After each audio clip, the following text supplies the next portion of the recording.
The James Whale Show on Talk Radio. Where is he? He's just coming in. Look, is he coming in? There they are. Oh, right. Yeah. What's going on, man? They've had a flipping... Give me up, Joanna. Give me hope, Joanna. Yeah, Eddie Grant's on the show tonight. Is Eddie Grant on the show tonight? Eddie Grant's coming in, yeah. Yeah, because next Monday, we've got Lee John on the show. Lee John, yeah, Lee with 3 E's, yeah. Lee with 3 E's. Just an illusion. It's just an illusion. Just an illusion. Yeah, that's it, man. We'll get him to do that. Singing live on the show. Yeah, fantastic. Come and sing with him. Yeah. And dance. What was the other one he did? He did loads of them. Yeah. Gotta beat it back. But just an illusion. Well, there we are. Very exciting times coming up with Iain Lee. We are back. Hopefully here in the studio tomorrow at 7. The Late Night Alternative with Iain Lee on Talk Radio. We have ways of making you talk.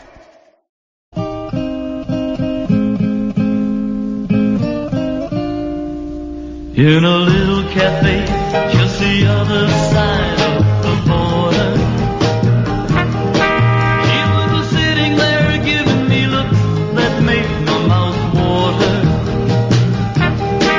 So I started walking her way. She belonged to Batman Jose, and I knew, yes I knew I should leave when I heard her say, hey, come a little bit closer, you're my kind of man, so big and so strong. Come a little bit closer, I'm all alone, and the night is so long. We started to dance in my arms, she felt so inviting, and I just couldn't resist her, just a little kiss, so exciting. And I heard the guitar player say, vamos, Jose's on his way. And I knew, yes I knew I should run, but then I heard her say, hey, come a little bit closer, you're my kind of man, so big and so strong. Come a little bit closer, I'm all alone, and the night is so long.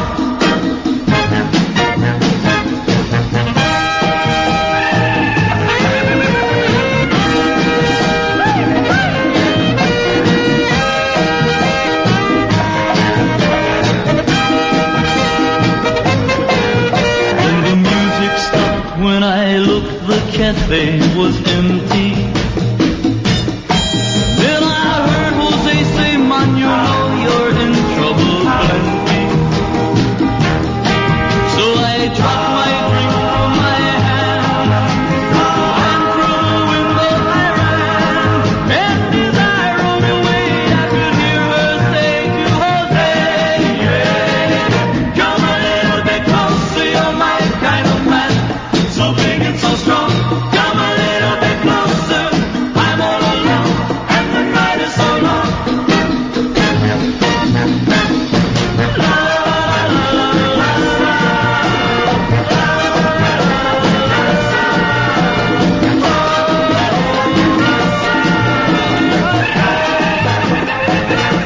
Put her microphone on while she's messing around with it. Come on, let's hear. There we go. Ah, la bamba, ooh la bamba, ba la bamba.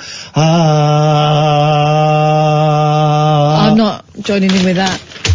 You ruined this show. Halfway through that statement, I thought, wow, that's a damning Go on, I was statement. thinking And I thought, do I walk it back? No, he takes it to completion. Yeah, I finished it off, which is unusual for me these days. But I did. I thought, no, I'm going to say it. And I'm going to stand by these words. 03444991000. It's the late night alternative. We are back after another enforced night off where we don't get paid if we don't work. And then James Whale said, well, you should invoice them anyway. James, you know exactly how the system works, you absolute old melt. 03444991000. I'm Iain Lee. Who you? Katherine Boyle. And we've probably lost all of our regular listeners, and we've got a load of knuckle draggers listening. So let me tell you now, okay? If you want to phone in and stick your tongue up the backside of Tommy Robinson or Nigel Farage or Boris Johnson, or you think we are in any way interested in your opinion on Brexit, think again. We ain't. Got it? Good.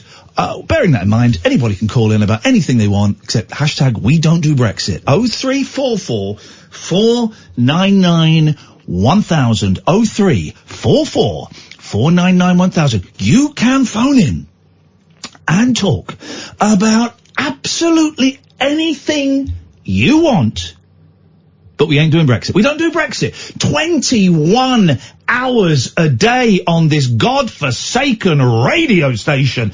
Is that not enough? Can't we please make 10 till 1 at night a Brexit-free zone where we just talk about beating up the Beatles?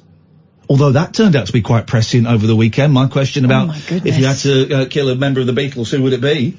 A lot of people wanted to kill Mr. Starkey, Richard Starkey, all because he's got a different opinion to them. It's not as if he said, I want to shoot all blacks and gays. It's not as if he said that. He just said, I voted Brexit. I think it's a good idea. That's it.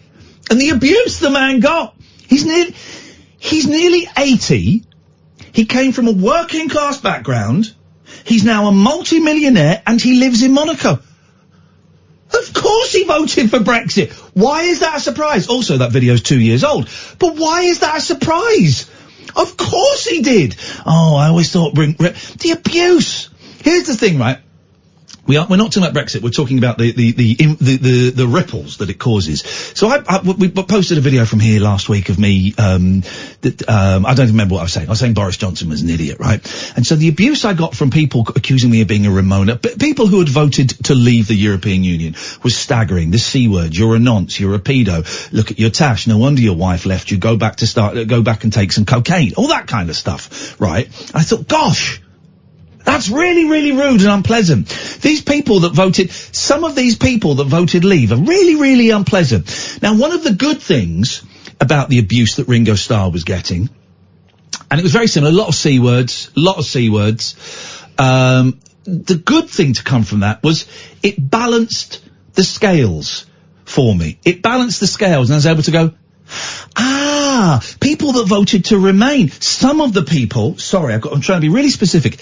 Some of the people that voted remain are also rude, potty-mouthed idiots as well. So it did me actually the world of good to see firsthand that there are people on both sides who are a-holes. So we are having you cannot say the B word. If you want to phone up, if we get someone like Jane or someone like that phoning up like we had last week, then who knows? But please, 21 hours a day, is that not enough for you? Is that not enough? 0344 499 1000 is the telephone number. Good evening, Steve.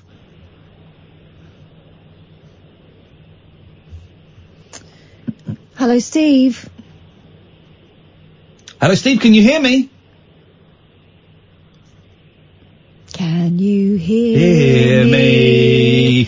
Can you hear me? Hello, Steve. Hello, how you doing? Losing patience. Why's that? Because we just waited 45 seconds for you to answer us. Really? Yes. Oh, sorry. Oh, sorry about that. Anyway, here I am. Well, you are to save the day. Steve, what have you got for us? It's the first call of the week for us, so I bet it's going to be a humdinger. You betcha. I spoke to you last week about which one of the Beatles I would have to take on in a fight. I chose George Harrison, and you told me about his escapades with the burglar and everything. Yes. So I've had a bit of a think about it. Yeah, go on. You're bottling out a fight in George Harrison. Who's it going to be? It's going to be Paul McCartney. Tell me why. My reason behind it is because he's not really Paul McCartney. He is Billy Shears.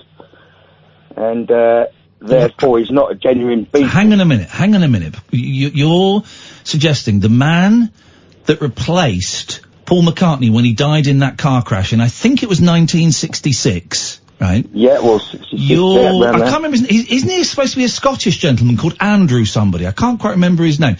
But you're telling me you would take on fake Paul McCartney? As we call him. Right, okay. How do you know he wasn't involved in the murder of Paul McCartney? Well, that's not a theory I'm aware of. Well, I was aware of the road crash theory. Just imagine for a second, if you will, the Beatles, 1966. They are at the peak of their career, both in terms of popularity and in terms of creativity. There is a Scottish actor called Andrew somebody who people keep going, "Hey, it's Paul McCartney." I'm from Scotland. No, I'm not Paul McCartney. My name's Andrew.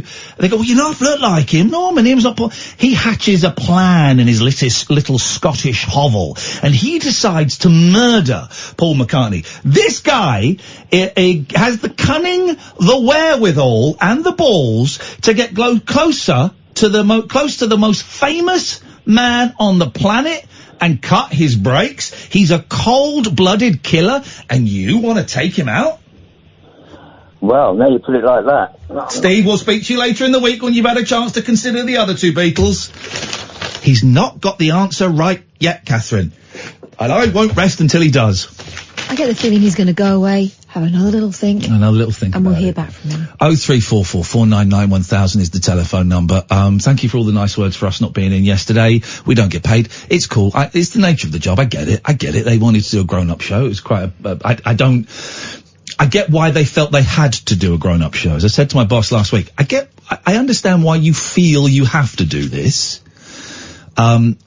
But you don't actually have to do this. You make the bold move of having an alternative. But that's the way it goes, and that's cool, and I get it, and I've got no hard feelings, and we're in tonight, and by God, we really should have done some prep for tonight's show, but instead, we were watching this very weird program that was not the program it told us it was going to be. Because we're bored of, Kath and I like Willies and Fannies on television, right? We do.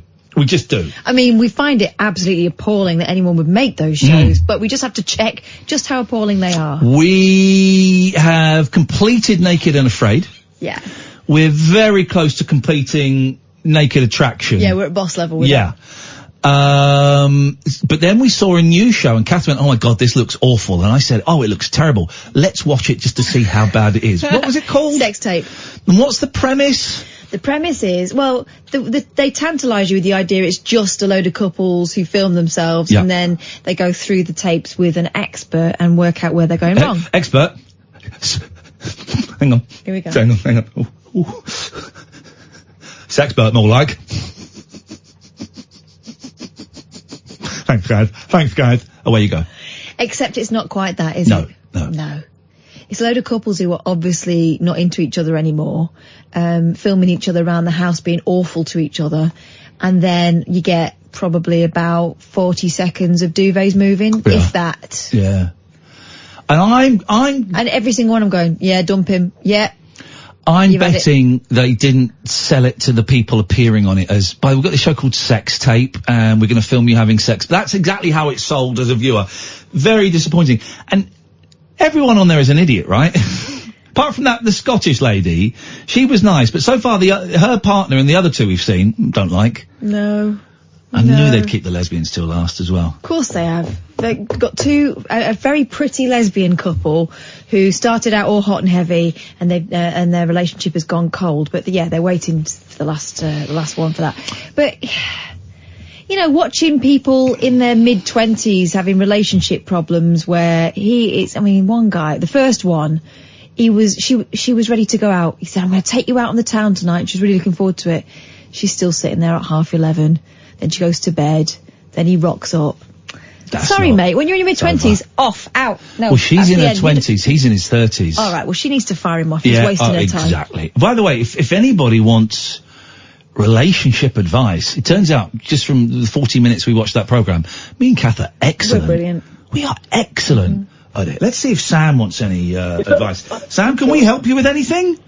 Hello, Tom. Hello, Ian. Sorry. Could you come off speakerphone? I know you want your mates to hear this hilarious call, but it'd be great if the listeners could hear it more.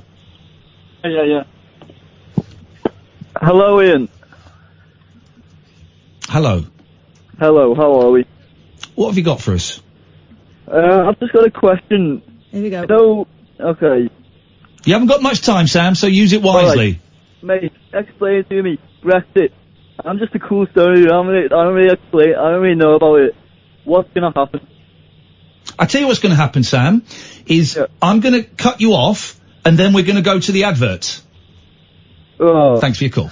Across the UK, online and on DAB. The Late Night Alternative with Iain Lee on Talk Radio. 0344 499 1000 is the telephone number. A Brexit-free zone tonight.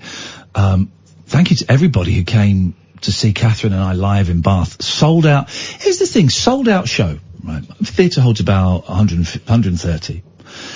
But 15 people didn't turn up. 12 to 15 seems... any other performers listening to this? 12 to 15 consistently is the number of people that seem to buy tickets but then don't come. And I think it's because we put the tickets on sale a fair bit in advance, although these ones weren't actually. So maybe they forget. I don't know. They're not super pricey tickets, and I think sometimes people go, yeah, it's only a tenner, what's the point? It's only those idiots. Yeah. Can't be bothered. We had a great night. If you watched it on Twitch, well done. Unfortunately, none of you subscribed or threw any money into that. Shame on you. It will go out as a podcast very, very soon. We do these live shows and we record them and tend to put them out as 2 podcasts. It's called The Rabbit Hole. If you go to iTunes or Acast or your usual podcast provider and type in The Rabbit Hole, Katherine Boyle, Iain Lee, something like that, it pops up. And thank you to everybody. The audience joined us in a conga through the streets of Bath after the show. We left the as the end, not after the show, sorry, as the finale for the show. Yeah. We put the conga on and we went for a conga through Bath. And I would say about 2/3 joined us. Yes. Oh, it was great. We had nearly 100 people congaing with us through the streets of Bath. It was amazing. But here's the thing, right? There was a slightly hairy moment when we got to the fire door and couldn't work out whether it was locked or not. There was a bit of a crush going on. But, I think there was a crush. But, my calf muscles, the next 2 days were killing me from doing the conga. What is that all about? It's a high-octane dance move, the conga. It came from, I don't know why, but don't know why it popped in my head, but I said to Katherine, my people are South London, right? We're working class roots. I'm not working class, but it's my roots. And Katherine's, working class people from Manchester. I said, is the conga, is that just a London... Is that a London thing? It feels like a real Cockney thing, but no, it was Manchester as well. Yeah. It's just, us common people at parties, we like a good dance. I think it is. That, when you downloaded Black Lace Party. £8.99, best £8.99 I've ever spent. I realised that's what Grandad used to put on. Yeah. For the whole night. So you get that, so you get, Agadoo, I think it starts with, Wigwam Bam's on there, all the dance songs. Yeah. Oh, hang on, and the Locomotion, I believe, they do a little version of that. It's a great party. I might have to download it for my kids and pass it on. Well, I mean... Although my... Hands up. There we go, alright.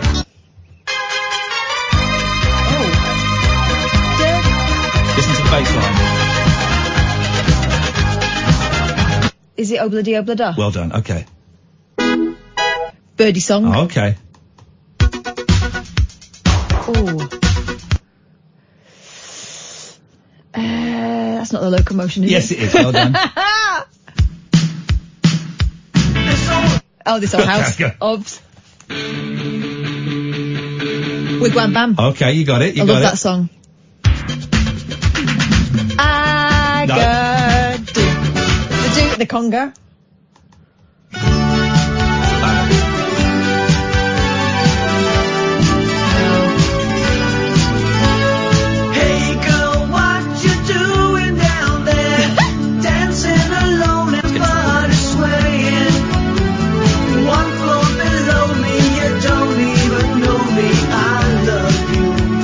Times. Well done.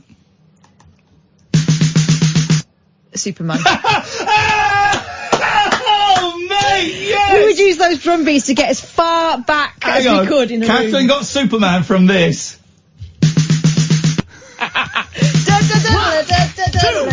1, 2, 3, go!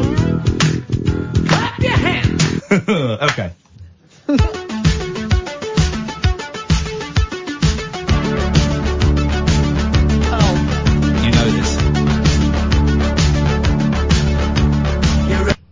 Everywhere and nowhere, baby. All right.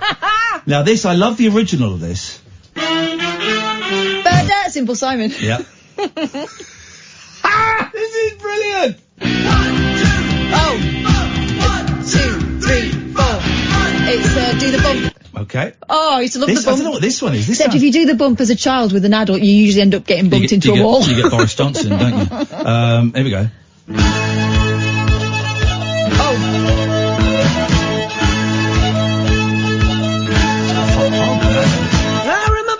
Was me and Sally moving it around like they did back then. Violin man. Is it Taking Sally up the Alley or something? Been around, so don't know when. Hey, it's got to be an innuendo.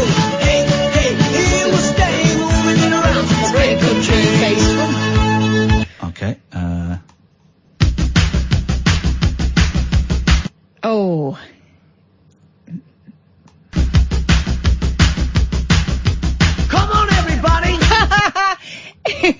Is that their version of, no. Is it? Yeah? Jive Bunny? Well, no, it's Twist Again. Jive Bunny. Twist Again, here we go. And to end the album... It's not Alice, is it?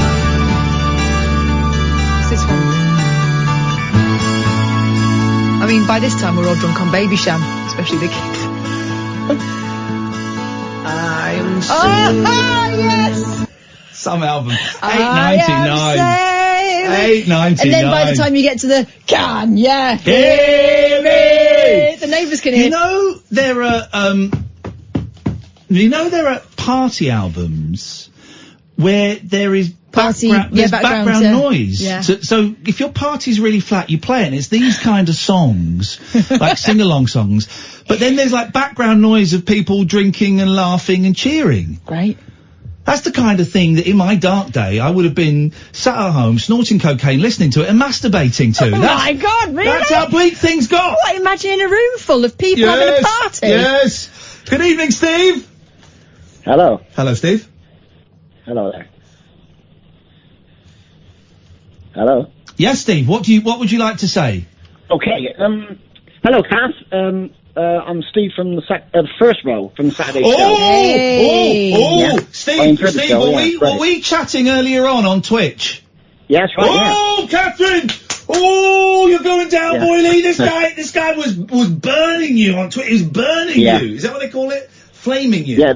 Why was he flaming me? I particularly like Kath pounding out that song, that Cher song. So I like watching Kath pound it out. But now, Steve, you've got questions to ask Katherine. Away you go. You're on your own. Good luck. What I'd like to talk about is me meeting Ringo Starr back in 1982. Here we go. Okay. Yeah, because he started telling you this story and then you got sidetracked. Well, you know the fella that thought that she faked. Yeah, that's right. It was 1982. Okay. I was working for a company at quite a large company at the time. It was a major industrial heating engineering company. At the time, QE2 was owned by Express Newspapers. Express Newspapers owned Young, Austin and Young, a massive company. Okay, getting real detailed insight into the economic climate of 1983. Well, which is great. Great. Okay. Because of my age and my particular skills at that time, I was asked and invited to work on the QE2 as it was sailing, sort of thing. Oh, hang on a minute. I've got a song. I've got a song that goes with that. Hang on. There we go. Okay. Hang on. It's not technically a sailing ship, but I'm waiting. Steve was sailing. Steve was sailing with Ringo Starr. Brilliant. In 1983. Starr was a pisshead then. So was his wife Barbara. They've been sober since 89. Away you go, Steve. The scene is set. The scene is set. Okay, the scene is set. Thank you for that, Ian. You're very welcome. Now, during the day on a Saturday, we were unloading all the fittings that arrived by cargo container onto the ship. Yeah. So we worked all through the day. A few contractors came on board, and we had to work alongside them. The foreman came up to me about 6 o'clock and said, "Steve, will you and the other guys work babysitting some doctors during the whole night. Of course, we said, yeah, is it double time? I said, yeah, of course it is. Beautiful. Those double time shifts, love it. That's right. Saturday, it was, the QE2 didn't go anywhere, it just stayed in port tied up. And it was a party on board for all the rich and famous people. Yep. So, there we were, probably on first deck or upper deck, in a little plant room, babysitting some doctors, fitting some new pumps. Fitting some new what did he say? Pumps. New pumps and, it didn't sound like pumps. Said pumps. I nearly went for the dumb button then. I thought you said fitting some new C words. What? That's what it sounded like. Fitting some new... Okay, alright, carry on. I trust you and I trust Amy. This is my team and I trust you. Okay. Don't trust Steve. There we were. Yes, sir. Just sat there drinking tea and with the door open to the plant room. It was about 2 o'clock in the evening. Yeah. Suddenly, Ringo Starr and his business manager walked by. Uh-oh. They noticed us in our white overalls. We said hello, sort of chat, and they were left opposite to go into their suite. Yeah. But about 10 minutes later, the business manager came up, opened the door to the plant room, and said, "Hey lads, will you two give us your overalls? We've got a trick to play on some of the passengers." Oh, this is the greatest story. So the greatest Beatles story I've ever heard. This is great. Yeah, Mark Lewison doesn't know about this. So we stripped off to our boxer shorts, because that's all we were wearing underneath. Ooh. And we handed them over. Hang on a minute. Are you sure? Hang on a minute, Steve. Hang on, Steve. Are you sure they were boxers in 1983? I didn't think the boxer phenomenon had hit at that point. Well, I think they were... Yeah, they must have been boxers, yeah. Okay. That's all right. Okay, all right. Well, no, they may have been underpants. Yeah, thank you very much indeed. Tighty whitey. I like accuracy in my stories, Steve. Thank you. I know men's underwear. Huh? What? Oh, it's okay. Here we go. So there we were. We stayed in that little plant room. Just in your pants? Yeah. So Ringo didn't give you his clothes? What if your boss had walked in? You two just in your pants? Well, no, what are you lads up to? Nothing. Yeah. So anyway, about an hour and a half later, the business manager, Ringo, hands the boiler suits back over to us, and we get into we just have a normal chat, blokey chat. So I said, Ringo, why did you want our overalls? He said, well, I can't do a Scouse accent, but he said, we were playing a trick on the passengers above this deck. Yeah. Well, what sort of trick would you play on that? He said, we acted, we were in maintenance. Someone below, or above their apartments, dropped a ring down the toilet. Yeah. So we knocked on every door on upper deck, hoping that they'd open a door and flush their toilets, waking them up. He said we had a bloody good laugh at it. Ringo Starr. Yeah. He's like, not Dapper Laughs. What's that one where they shoved a fire engine up their bum and then went and got x-rayed? What was that one? Casualty. No. I don't know that Remember one. the pranksters? They put like a toy... Jackass. He's like Jackass. Oh, okay. He's like Jackass. Oh, right. So anyway, getting back to my story. It's not over. Barbara Bach comes out with a camera, one of these instamatic cameras. Lino says, all this story needs is a, I didn't believe the letters in Penthouse were real until moment. We might get it with Barbara Bach. Here we go, one of the most beautiful women in the world. She's gorgeous. She was beautiful. Yeah, she was in her prime back then. Yeah, she's lovely. Yeah. Yeah, really lovely. Anyway, so she takes a photograph with us arm in arm, over the shoulders of business manager and Ringo Starr and everybody that was in attendance. Are you dressed at this moment? Yes, I do. Okay. Yeah, I had boiler suit on. Okay. Yeah. So that was it. So, and have you seen the photographs? Well, funny you should say that. Because I was only 24 at the time, one of the older doctors quickly grabbed the photograph as it was developed, and we never saw it again. Oh, no! Yes, sick as a pig. Oh, it's a great story, but a lousy end to the story, and I'm afraid, Steve, it means I don't believe you. There's no evidence. I'm joking. Hey, that's incredible, because my dad met Ringo Starr. Well, I don't think that's too bad for my first time call, actually. It's a great call. Hey, listen, any stories about the Beatles are very welcome, and that one is No superb. problem. My dad met Ringo Starr around about that time, and he was a complete a-hole to him, Ringo to my dad, because he was a massive, that was 83 to 89 was the depth. Oh, that was right. blackout, wife-beating era. You met me on Saturday. Ringo Starr, he's only a small fellow himself. He's only 5'6", I think. Sorry. But he fitted into my overalls pretty perfectly because we were about the same size, I think. Ringo Starr's taller than 5'6". Yeah, 5'6". Yeah. No, I don't believe that. Catherine?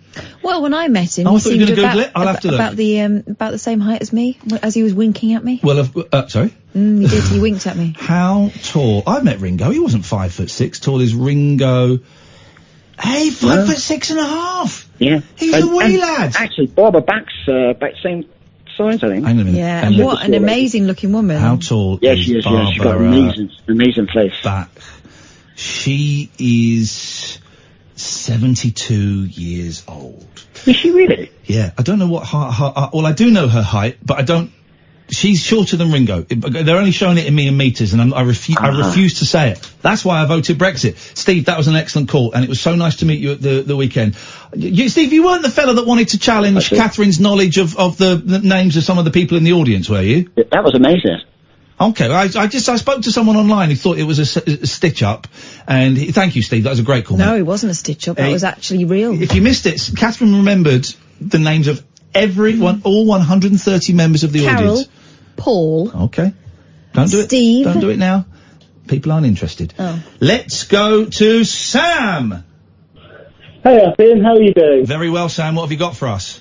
Good. Long time listener of the podcast, first time listening live, and I just thought I'd give you a ring and say thank you, really. I haven't got a bell to ring, unfortunately. I would normally be dinging my bell, but I've left it at home today. Bless you, that's okay. It's been a really difficult year. I've had my long-term partner of 5 years break up from me, couple of deaths in the family. It's been a bit rubbish. Oh, mate. Sounds like you got a shit phone as well, so yeah, no, it's not ideal. It really is. I'm sorry to hear that, man. But no, it's okay. I kind of sort of turned my life around because of you and a presenter from another radio station. Do you mind if I name drop? Is it Simon Mayo?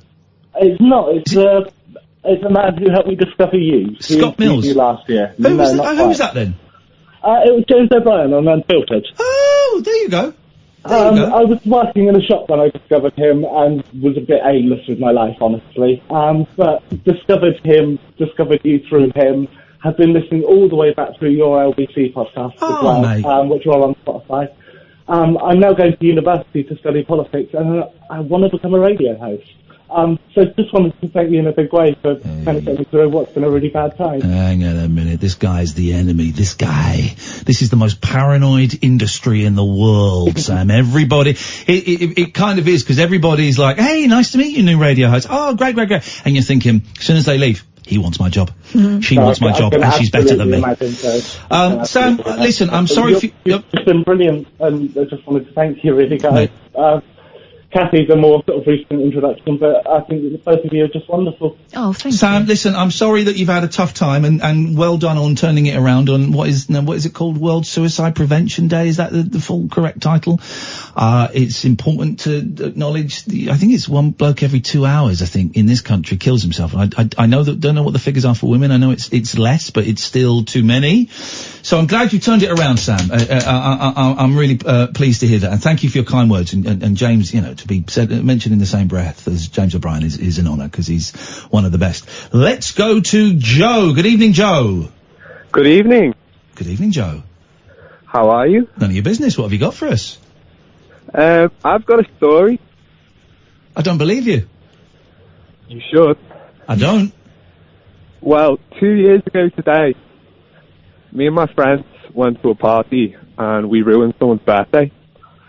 Well, that sounds like a thoroughly unpleasant, mean thing to do. It is, but it was still a funny memory. Okay, well, I'm glad you had a good memory there, Joe. That's great. Thanks so much for sharing the fact that you've got one good memory. 0344 499 1000. This is Talk Radio. Dead of Night Discourse for disco queens. I'm related to Jedward and Dolly Parton. Dairy farmers and distant fathers. Yeah, well. The Late Night Alternative with Iain Lee. Doing lots of things that we don't know about, we can't control. On Talk Radio. Yes, great. Let's make it a bee-free zone, shall we? 21 hours a day. Isn't that enough?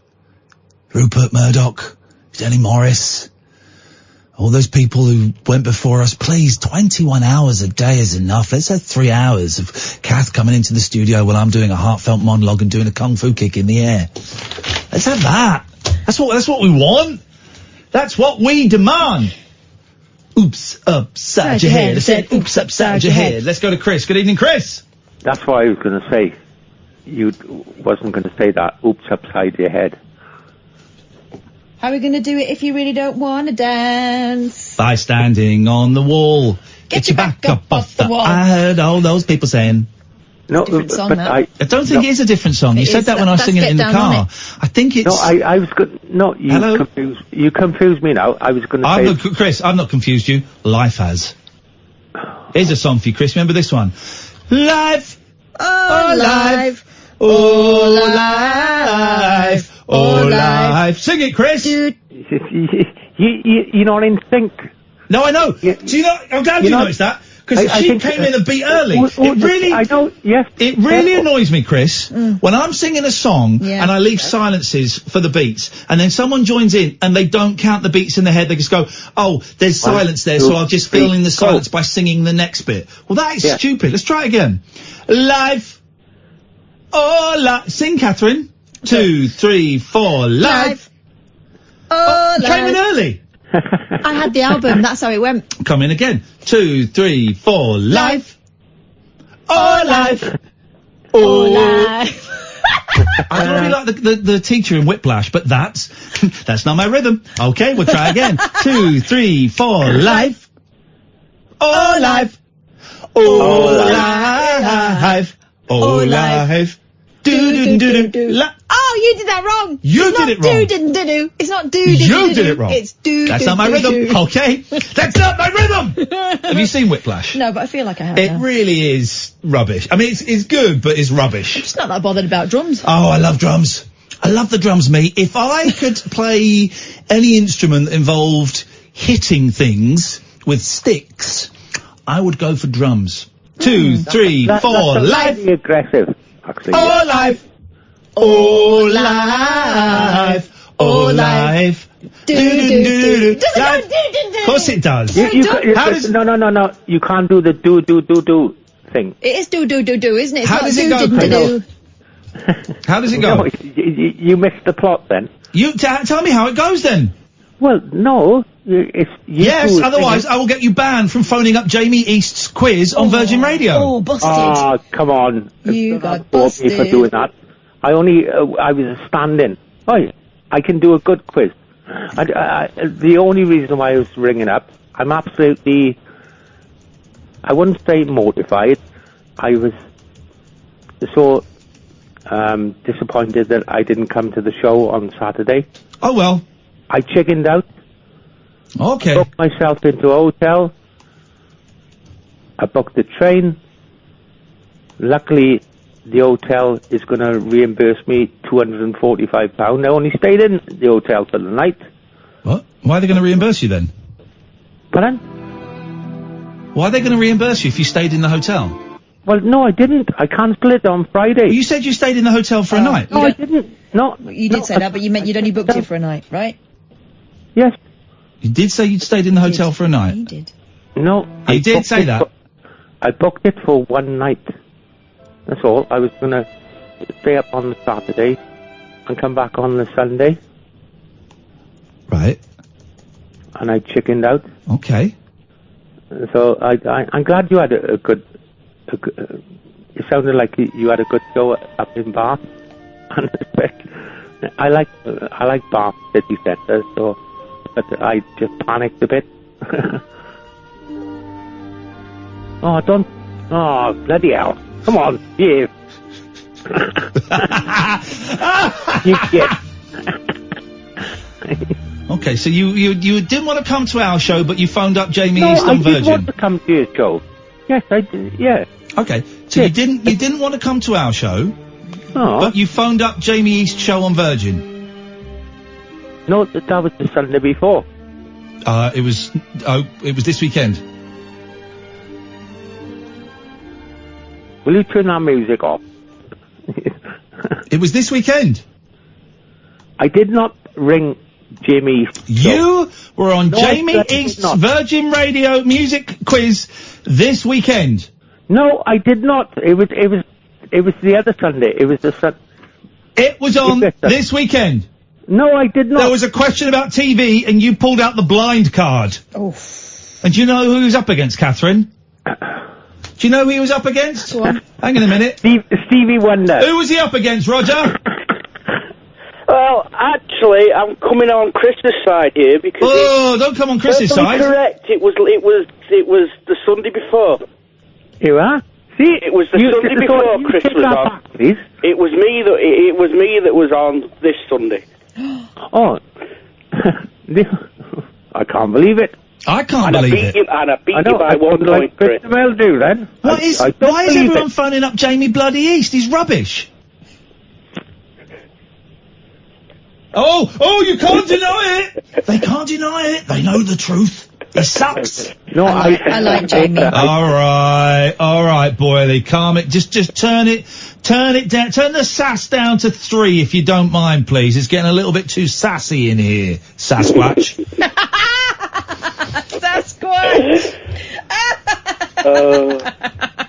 Right, Chris. Well, I've got okay. Now it's head to head. Apologise to me then, because I will not. Corrected. I will not apologise. What is it with old drunk people phoning me up asking for apologies? Sunday just gone. I will not apologise to you. Oh, Time is a human construct. We make of it what we will. You interpret it one way, I interpret it in a completely different way, buddy. All right, let's have a head off. What? I rung up to apologise. I accept your apology. Thank you. You and Catherine's. I wish you'd cough before you phoned us. Say again, sorry. We're gonna play a final round. It's called pull your head off, and I'm gonna ask you a question, and whoever gets the most questions right gets to pull the other one's head off. Okay? Right. Chris, you're first. Go on. Can you name?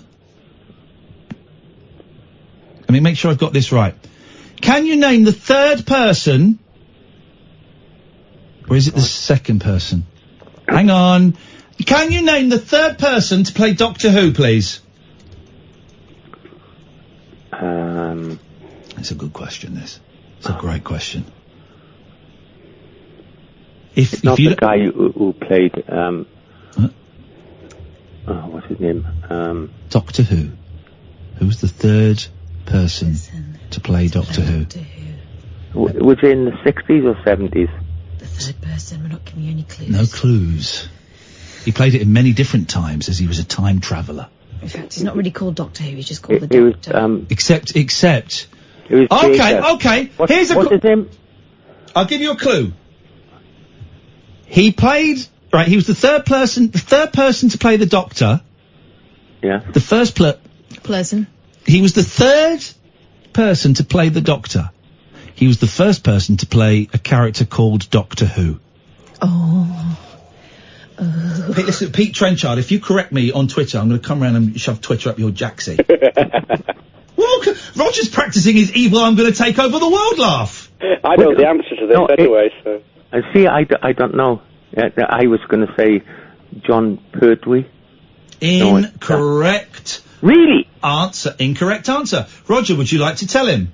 Oh, I was going to say John Pertwee. Oh! No, it's not! Catherine's Googling it, and she's looked at me, she went... Oh, see, that's cheating, that is. This is a trick question. Catherine Someone's looked at got me. to know the answer. Catherine looked at me, dropped the Catherine character that we hear on the radio, and looked at me as a mate and went, No! Who wants to kiss my ass first? Well, it says on Wikipedia, the third Doctor, No, John Pertwee. It wasn't what I asked. I asked who was the third person to play the Doctor. He was also the first person to play Doctor Who. This is the greatest question of all time. It's better than who was the first person to play James Bond. Who was the first person to play James Bond? I know. Go on. Robert Holness. Wrong! No, you get it on the radio. David Niven. Bob No! Do you know, Roger? Roger Moore. I should do. I know Rob Holness did play him, but there was one person, I think there was an American before him. It was a guy, it wasn't American actually, it was a guy called Barry Nelson. That's Christ. No, it was Barry Nelson, it wasn't Christ. Obscure. But no, it's not obscure, it's the answer. Yes, it is. And so the question now, right, this is the question. Who was the third person to play the Doctor? And I'm giving, please don't yawn, Catherine, that's disrespectful to quizzes all across the country. Yes, it is. Disrespectful. Who was the third person to play the Doctor? He was the first person to play Doctor Who. Stop Googling it, please. I'm not Googling. I tell you what, Jamie East asked me easier questions. Yeah, because Jamie East is a melt. Jamie East is radio for thick people. If you listen to Jamie East's show, then your brain has been damaged either by drug overuse or being dropped as a baby. I'll mention your mate now, Matthew Wright. Can I just say, Pete is trying to correct me on Twitter. Pete, please, mate, please. I will hunt you down and I will kill you. Ignore them, Ian. I'm ignoring Pete Dillon Trenchard. Yeah, the bloody shite who... Yeah, bloody shite. I don't understand it. Why no, don't understand it. No, okay, are we ready for the answer? Yeah, I'm ready. You ready, Chris? Yes. You ready, Kathy? I'm totally past caring. So am I as well. He might have been the second Doctor. Oh, doesn't matter. Doesn't matter. He's walking Doesn't matter. it back. All right. I'm walking it back a bit. You're still going to get it wrong. Who played? And this bit is right, Pete. Who was the first person to play a character called Doctor Who? The second person to play the Doctor? Roger. Patrick Troughton. Incorrect. Hartnell. Incorrect. Chris? No, it's not that guy who was in... No. No. I haven't bloody said it yet. I haven't said anything yet. No, it'll be the wrong answer. Shall I tell you? Please, just end this. Why does everyone forget the two excellent, although one's more excellent than the other, Doctor Who movies starring Peter Cushing as Doctor Who? He was called, what's your name? Doctor Who. Who was his assistant? Bernard Cribbins at Roy Castle. Peter Cushing and what Don't was say Roger, is it? Oh, yeah. No, I know, I've just told you. The film. I just told you, the film's great. Dalek Invasion of Earth, 2050 AD. What a movie. The other one's a little bit dry, I thought, but what a movie. As well. Peter Cushing and, what was his name? I've forgotten his name now. I don't know what you're even talking about, Chris. You're just rambling like the loser that you are. I just destroyed you in a quiz. Thank you very much. I just destroyed you, both of you, in a quiz, and Catherine. Go back and listen to, your brain candy, Jamie East show. Go and listen to that rubbish. Peter Cushing. Really burnt you that they were listening to Jamie East, didn't No, it? it didn't. Yeah, a bit jealous. Not jealous of him Totally at all. jealous. He's a pudding. Good evening, Mark. Good evening. What can we do for you tonight, Mark? High octane, Mark. Put your seatbelts on, guys. It's time for Marky Chat Chat. I've had a promotion and a 20p pay rise. And your eyebrows threaded. I have them done like every month. Oh, gosh. But I don't know why I asked you if you had them done. And I think Ian... Because I've got excellent eyebrows, that's why. I missed Mark's comment about my excellent eyebrows then because He wants you to get yours done. I'm not going to. I shave the middle and that's it. Okay. I manscaped downstairs. I don't need to manscape upstairs. My moustache is doing the work for me at the moment. The tash is looking great, Mark. Oh, excellent. I tried to have a moustache and I got so much hate off my family I had to get rid of it.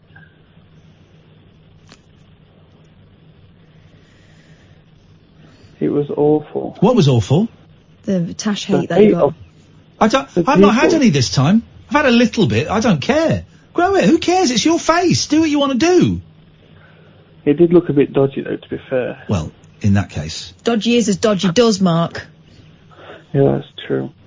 So, yeah, my new official job title now is a complex caseworker. As opposed to a simple caseworker. You only work complex cases. Yep. And you get an extra 20 pence an hour? Yeah, it's like an extra £8 a month. Flippin' heck, man. What a world we live in. What a world we live in where someone thinks, well, I think we should give him a pay rise. How much, would you reckon, £2 an hour, £5 an hour? I think 20 pence an hour should keep him in his place. That's terrible, man. It's crazy. That barely pays for one eyebrow. Well, it does. It's £37 to have them both done. Is it? So I can have them done now, yeah. Okay. Some nice Indian lady did them. She was really nice as well. Excellent. The Indians often are so nice. Mm. The one where I normally go... She's a horrible Indian. Yeah, she's a savage. She really is. She hurts when she does it. Oh, I see what you mean. Right, okay. Now we're getting to comfortable territory there. And she threads it. Yeah, so she does this thing with this piece of cotton. Pluck here now. Why can't you just pluck? Well, threading it does leave a nice... it seems to leave a nicer line, a cleaner line. It's a nice shape. Yeah. And I don't know why I have it done, I just do. Well, a bit of self-care, there's nothing wrong with that. Bit of treating yourself. £7, that's not excessive. No, it's nice and cheap. Yeah. Okay. Well, Mark, I'm going to end it here because I'm going to have to nip down to the car and see if I've got any vibe left in the boot. But it's nice to talk to you, Mark. Don't go spending all of that money at once. Peter and Alistair, stay there. We will be coming to you next. 0344 499 1000 is the telephone number. Oh, with your hair like that, you look like the lady that does Naked Attraction. Thanks. You do. You do look like one her. of the naked ones. Lauren Harris. No. No. All right, we're gonna have a little break. I think we did this is the first hour of British radio this week that has not gone on about Brexit. Let's see if we can. Stop saying it then. Well, let's see if we can take it to the second hour. We don't do Brexit. This is the late night alternative. Katherine Boyle, Iain Lee, weeknights from 10 on Talk Radio. The late night alternative with Iain Lee on Talk Radio. We have ways of making you talk.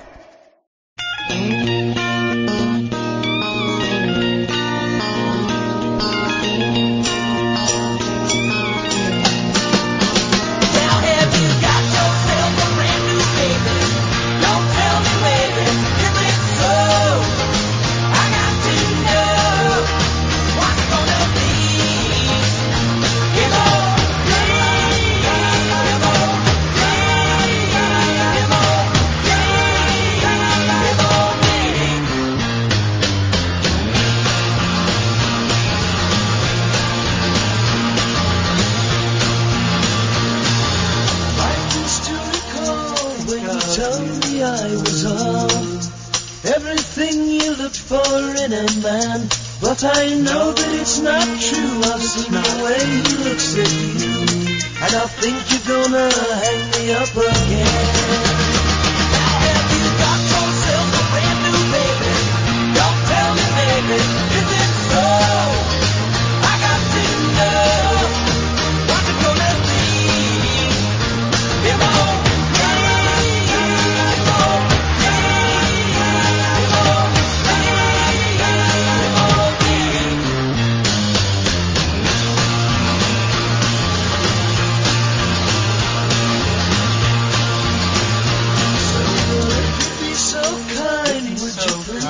Up your mind.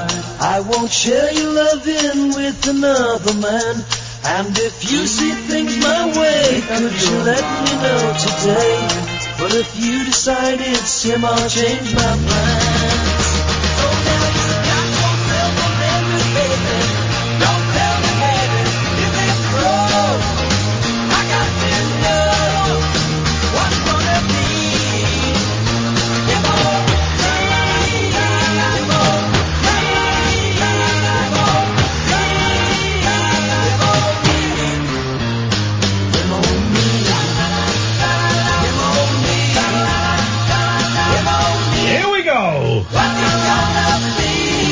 Lindsay, who is singing there with Paul Revere and the Raiders, keeps flirting with me about coming on the show, and then goes quiet. Everybody tweet Mark Lindsay and get him on the show. I want to speak to him. Never had a hit in the UK, but were huge in the States. Had their own TV show. They were massive, Paul Revere and the Raiders. Absolutely massive. 0344 499 1000 is the telephone number. Late Night Alternative, Iain Lee, Catherine Boyle. We don't talk about the B word. Let's go to Peter. Good evening, Peter. Good evening, Ian. It's brilliant to finally be on the show. I'm a big fan. Hello? How long you been listening for? About 6 months.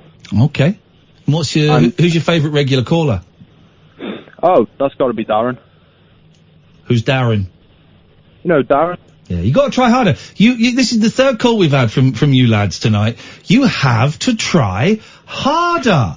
Why don't you phone up LBC and get on there? That's a challenge. This show we accept anybody. Why don't you phone up them? What's the number? Let me find you the number. Hang on. I'm more than happy to point you in the direction of LBC. Right. We'll do a big Rocky for it. Go to phone up LBC. Come on, guys. Because everyone gets on this show. There's no challenge. And I spot you straight away. Right. The host is a guy called Ian Payne. And the phone number is... I should know the phone. How do we contact? Hang on. Where's the phone number for LBC? Why can't I find it? LBC phone number is 034. You got a pen and paper? Yeah, don't worry. I'm not worried. 0345 60 973. Read that back to me. 07. I knew you weren't even writing it down. I know you weren't even writing it down. You're making the same noises that I make when I pretend I'm writing down a number.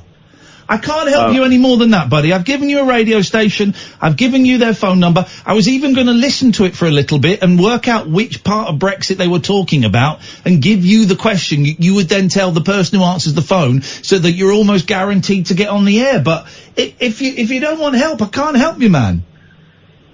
Thanks for your calls. 0344 499 1000. I was going to help them, Catherine. There's no helping them. There's no helping those guys. There's no help. That's the third call from them, and they've all been pony. Let's get another pony one out of the way. Let's go to Mo. Good evening, Mo.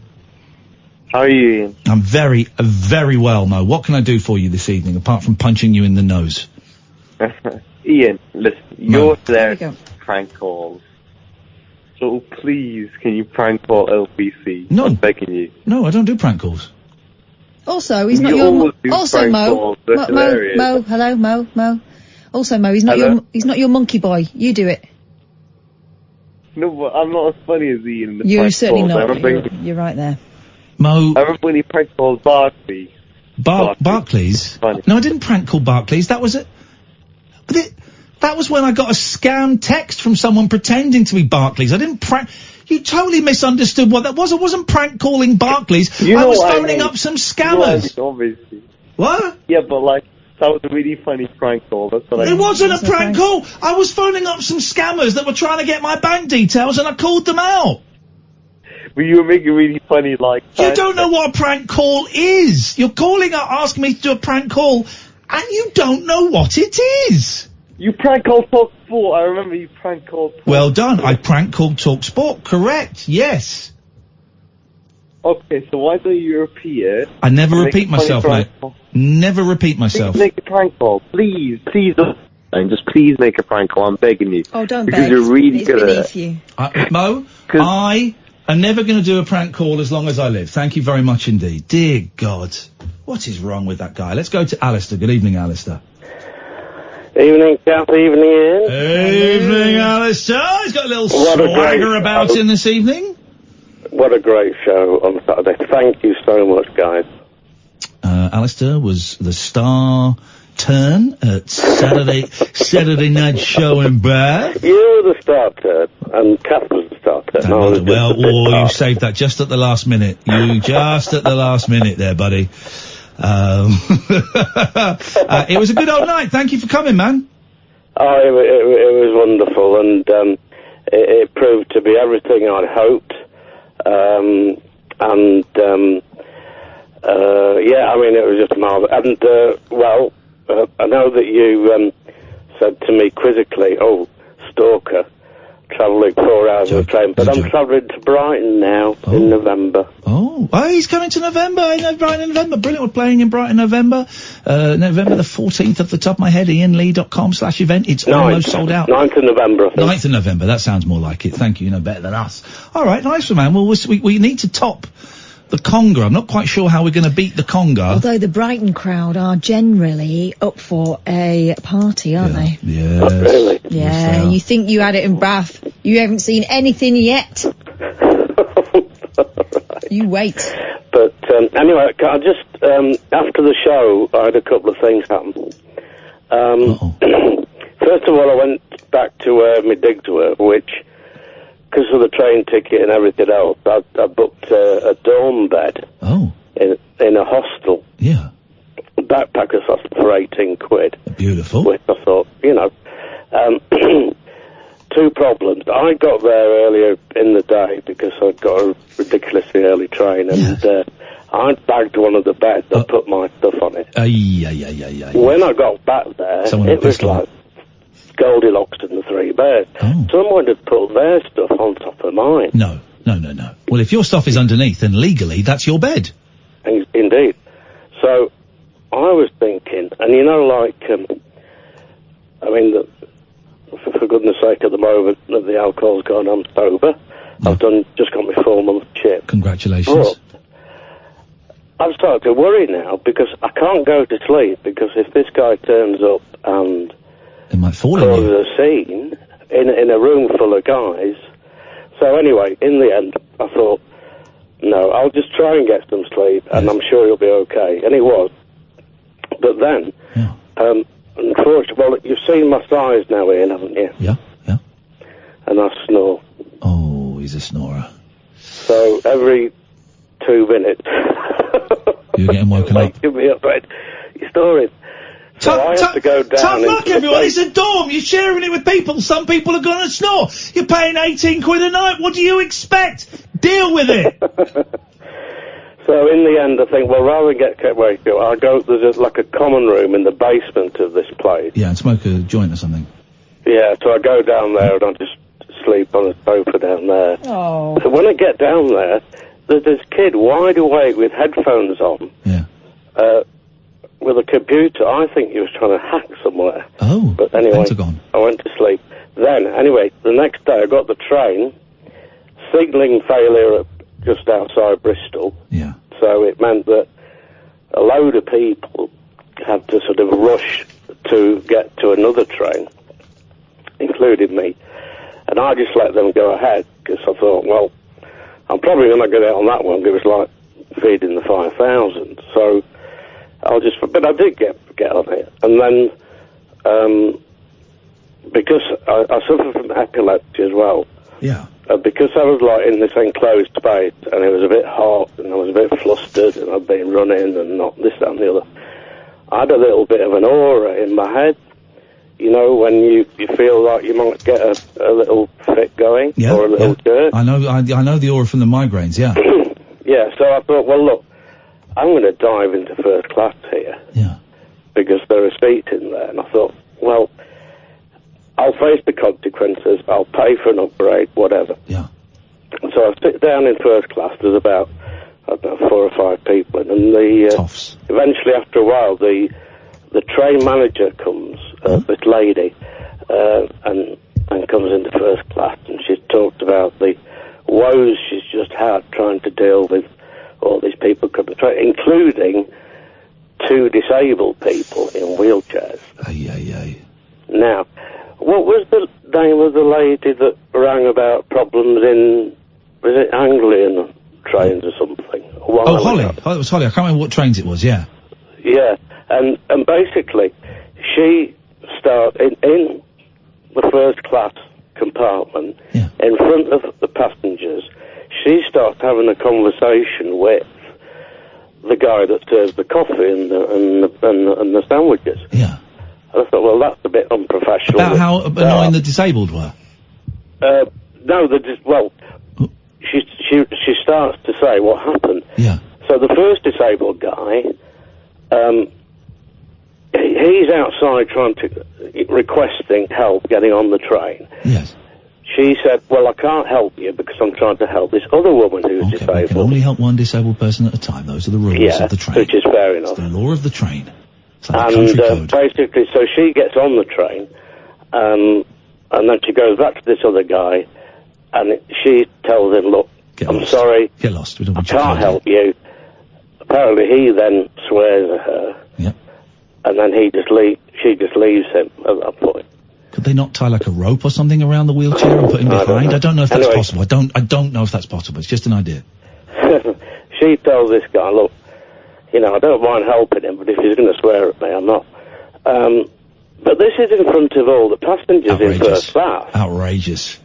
And I'm thinking, well, go into your room and talk to him about your woes. Your room? But then, she said, oh, and that woman that I did get on the train, apparently we've got to phone ahead and get the advance party sorted. The welcome committee.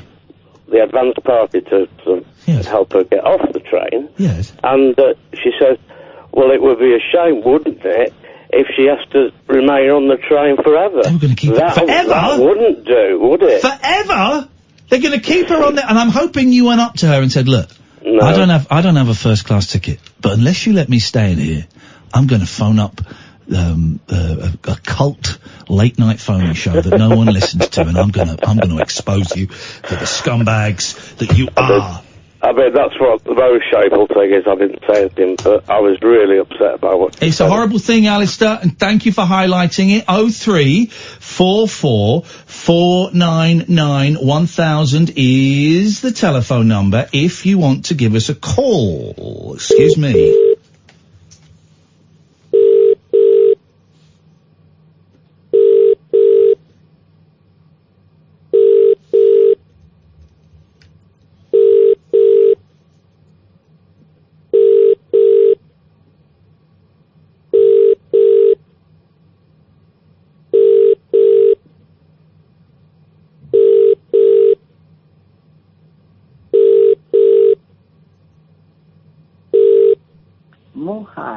Can't take your call right now. Just leave your message after the tone. And when you're done, press hash or just hang up. Hello, sir. My name is DC. I'm Mel Spence. I'm calling you from the Met Police Theft and Embezzlement Unit. We have reason to believe you may have something to declare to us. If you'd give us a call as soon as possible, we have matters to talk about, probably in your favour if you contact us first. All right? Thanks very much.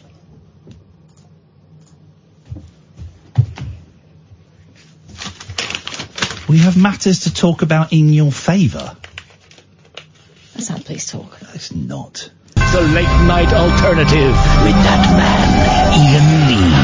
There's no strangers here, just friends you haven't stalked on Facebook yet. Have never sent my picture to anyone who didn't request it. The late night alternative with Iain Lee on Talk Radio. Yes.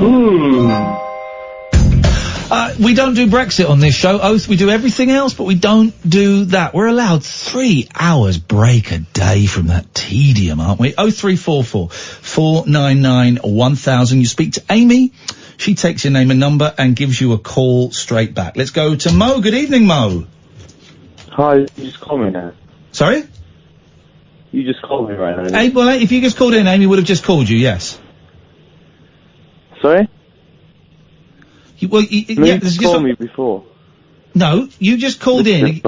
You just called in, and Amy just called you back. That's how it works, Mo. You know that. You've been on once already. We don't normally allow double bubble. What is it? You prank called me, didn't you, now? When? Just right now. No, I didn't, mate. I'm doing a radio show. No, okay, thank you, bye. Sorry? Bye. Bye. What was that about? That was weird. We'll do it again in 5 minutes. Let's go to Greg. Good evening, Greg.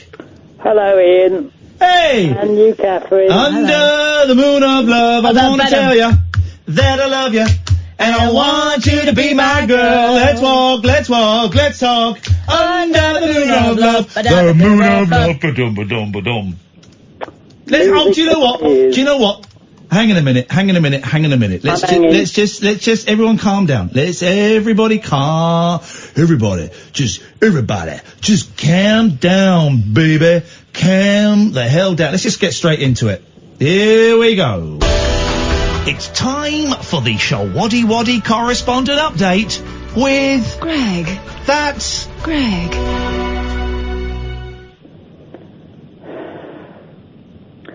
This week, Shawaddy Waddy will be mainly playing at the St George's Hall, Bradford. That was the Shawaddy Waddy update with Shawaddy Waddy correspondent Greg. Shawaddy Waddy correspondent Greg.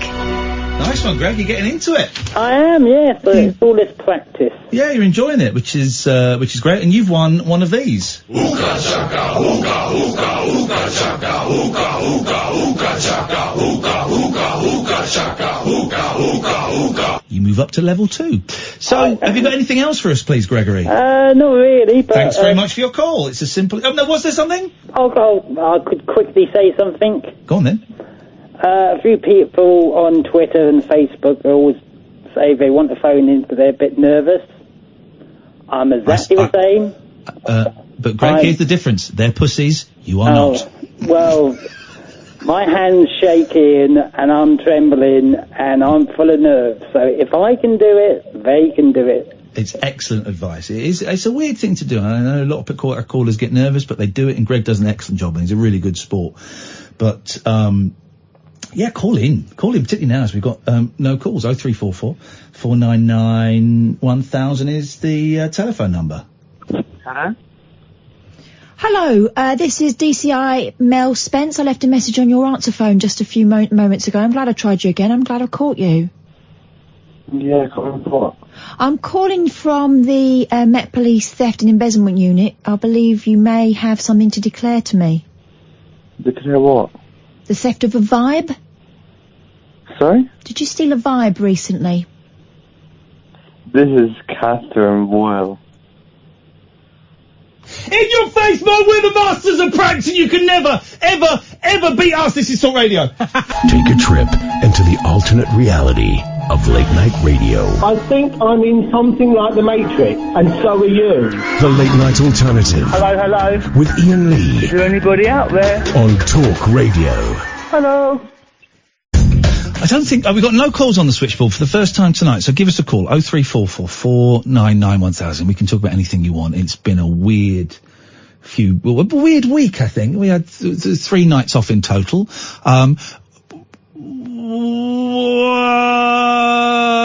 We didn't want to do Brexit, me and Kath. We were asked on the first night, do you want to do Brexit? We went, nah, we'll take a night off, and then it turned into 3 nights, which is expensive because we don't get paid. But we made the most of them. We went and saw Clinton Baptiste on Thursday. I think I went to bed early one of the nights, and then me and Kath, we met up anyway and had a lovely Chinese meal. It's very nice. But now we're back in business, we're back in the New York Grove, and you are welcome to give us a call about absolutely anything you want. And listen, I don't know what's going to happen to this station and what's going to happen to this show. All I can say is that you've heard how the station has changed. You know, it's a completely different vibe now, and it's kind of quite a right-wing kind of thing. And me and Kath come in, and Katherine and I come in, and we do this little psychedelic, as Lane's right, Mo was proper shitting himself there, he was, wasn't he? We do this little psychedelic, slightly left of centre, peace and love thing. I don't necessarily see this fitting into the rest of the station next year. I don't know, but what I'm saying is, maybe we'll be here next year, I don't know. Make the most of it while you have it. Right, make the most of it while it is here. Pick up the phone, 0344 499 1000. Mo was cacking his pants there, wasn't he? I know. Maybe I jumped to the punchline a bit too quick. No, not at all. I didn't want him to wee himself. Oh, I think he did. Listen, he wanted a prank call. It's the best time. When I was at LBC, we had a caller called Carol Sheila from the Cockfosters, and she phoned up and said, you got to do a prank call. I said, I don't do prank calls. It's very passé. Noel Edmonds funny fun. I don't do them. Yeah. Very passé. You got to do it, be funny. Be really funny. I said, I'm not gonna do it, right? And then the next day, me and Chris, the producer, came in early, and we phoned her up and did the same thing. Hello, this is, the Chief Constable from Cockfosters Police. I wonder if you've got anything to tell us. You've been shopping recently, haven't you? Well, yeah, I went to the chemist yesterday. Well, we have reason to believe that you stole some Chupa Chups. I haven't got, can someone, I wonder if that call does exist, because someone sent it to me a while ago. It'd be nice to play. Anyway, she'd asked, the thing was, she'd asked us to do, a prank call. We did one, and it was on her, and she didn't see it coming. And, it wasn't the funniest. No, but it's opportunism. Is it? I don't think it is on, I don't think it is on YouTube. If anyone finds it, send me the link and we'll play it out, because, it was very charming and very much of its time. Let's go to James. Good evening, James. Oh no, hang on, let me put a fader up. That's what you have to do. Good evening, James. Hello, how you doing? Very, very well. I'll tell you why I'm doing well, James. I got VR. Ooh. I got Oculus Quest. Not Oculus Venereal... Rift. It's not Oculus Rift. It's not Oculus Go. It's Oculus Quest. And I plugged it in last night and I got it working. I sat down and I completed Angry Birds VR in one sitting. Yes. Yes, that's like 36 rounds. I completed it. It's great. So good. I started the Darth Vader game, but if I'm honest, I got a little bit motion sick, and I got a little bit scared when Darth Vader came out and stood in front of me, although he's shorter than you'd imagine. And then, fantastic. And I'm gonna be honest, James, because we're honest on this show, I watched some virtual reality pornography. Oh, that would be the first thing I would do. No, it would. It was the third thing that I did. The third thing. Let it stand for the record. It was the third thing that I did. When you look down, do you have what they sometimes call in Australia a chubby? Well, when you look down, I now know what my chest would look like with an oriental tattoo. Because you look down and you see yourself. You don't have a chubby. It's not your own chest, though, is it? Well, no. You looked, so I only watched a bit because I found it really, really uncomfortable and unsettling, right? And this is the truth. The first one I watched, I walked in, and I was entering like a very posh sex party. And a lady in not many clothes said, oh, hello. She gave me a glass of champagne, and she said, oh, hello, before you go in, I need to check. So I looked down and I'm wearing a suit, right? And so then she knelt down and she pulled out my genitals. Your virtual genitals. So then I fast-forwarded a bit, because it's a bit boring, actually. And then suddenly I'm in a room. So you look down and you see somebody else, you see a very muscular body that is supposed to be yours. And everything is going. So I watched that for about a minute. But here's the thing, right? It's like a really weird video quality. And also they're looking you straight in the eye. I don't like that with my real life partners, let alone virtual porn stars. So I got rid of that. Then I started watching another one where it's this woman, this Russian woman, so basically you look down and you see another man's lower regions, and then you see them, doing all that. It was, I'm gonna be honest, James, I watched it about 2 or 3 minutes. And then I went back. You sure it was that long? Steady. So it took. Turns out my mum had come in at one point. No. then I did say to him, what if there was a fire? What a way to go. Burn, baby, burn. I watched about 3 minutes of these 2 different videos, and I went, I'm going to try that last level on Angry Birds again. And I went back to Angry Birds. It wasn't, for me, if it was back in the day when I was still bang at it, I could see me going insane on that, and I would lose. I can see there being an intervention and someone confiscating my VR headset, because it's weird. And if you were, chemically enhanced and all of that stuff, you could totally fall into that. You'd be a dried out husk. You'd be like Pete Bogman. It felt weird, James, and I didn't. Let's have the conversation, right? I didn't masturbate because it didn't really appeal to me. But also, I don't know if you've ever masturbated with equipment before, right? At the end of it, there's always that moment you go, Oh no, what was that? What am I doing? I look really, really stupid. I've got to tidy this up. But just imagine that with electronic equipment strapped to your forehead. So I looked at it for 3 minutes. It's very clever. What they can do with technology and with lips these days is amazing. But I much preferred Angry Birds. So that's why I'm happy, because I've got VR. And although you can't get Five Nights at Freddy on it, man alive, there's a slim chance me and Kath might be doing a voiceover for a video game. Whoa! Yeah, I know. Imagine that. Amazing. It would be incredible. I hope it's totally unrelated to those anyway. Yes. But, Come on. Yeah, I hope so. Now stop that. It's very silly. No, it's going to be, fingers crossed. We'll see. Anyway, what can we do for you, James?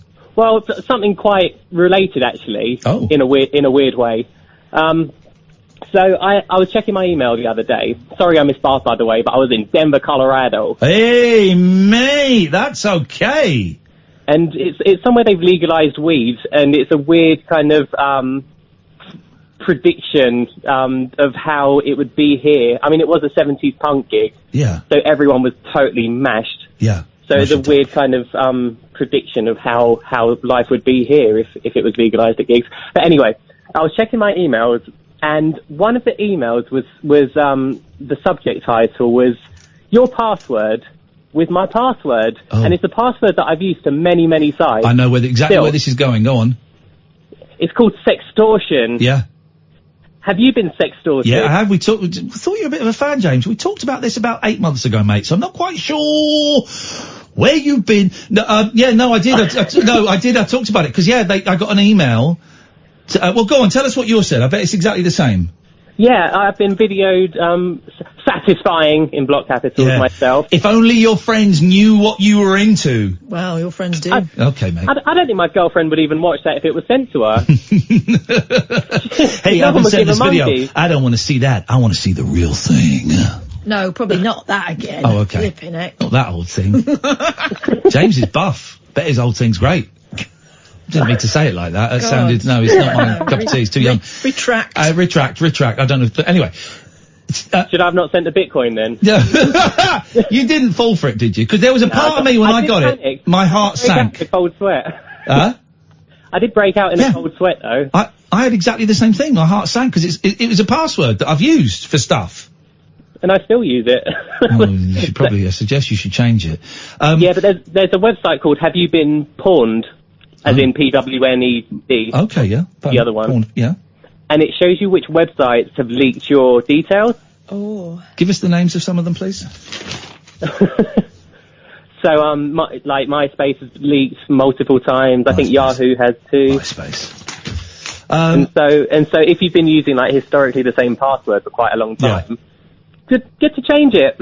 I get quite a few of those emails, and the first time I got one, my heart really sank. I was with my kids, and I remember thinking, oh God, not something else I've got to worry about. And I did panic, and then I calmed down, and I looked at it, and I thought, no, there's something not quite right about this. And then I mentioned it on the air, and loads of people went, yeah, we've had that as well. It's a thing. Oh, thank goodness. Yeah, no, exactly. And you're right to mention it, because part of this survives and works because of embarrassment and because of shame. Hey, listen, I've looked at pornography, and you know what, I don't, it's not my favourite thing to do, but I've done it, okay? And I'm guessing you have as well, and that's not necessarily a bad thing, but they use the power of shame for you to go, all right, God, I'll pay them some money or a Bitcoin, to make this go away, and it must work, otherwise they wouldn't do it. That's it. So now I'm going to be a good boy and only thrash it out to PlayStation VR rooms. Oh, God. No. Top tip from me, stick your thumb over the webcam.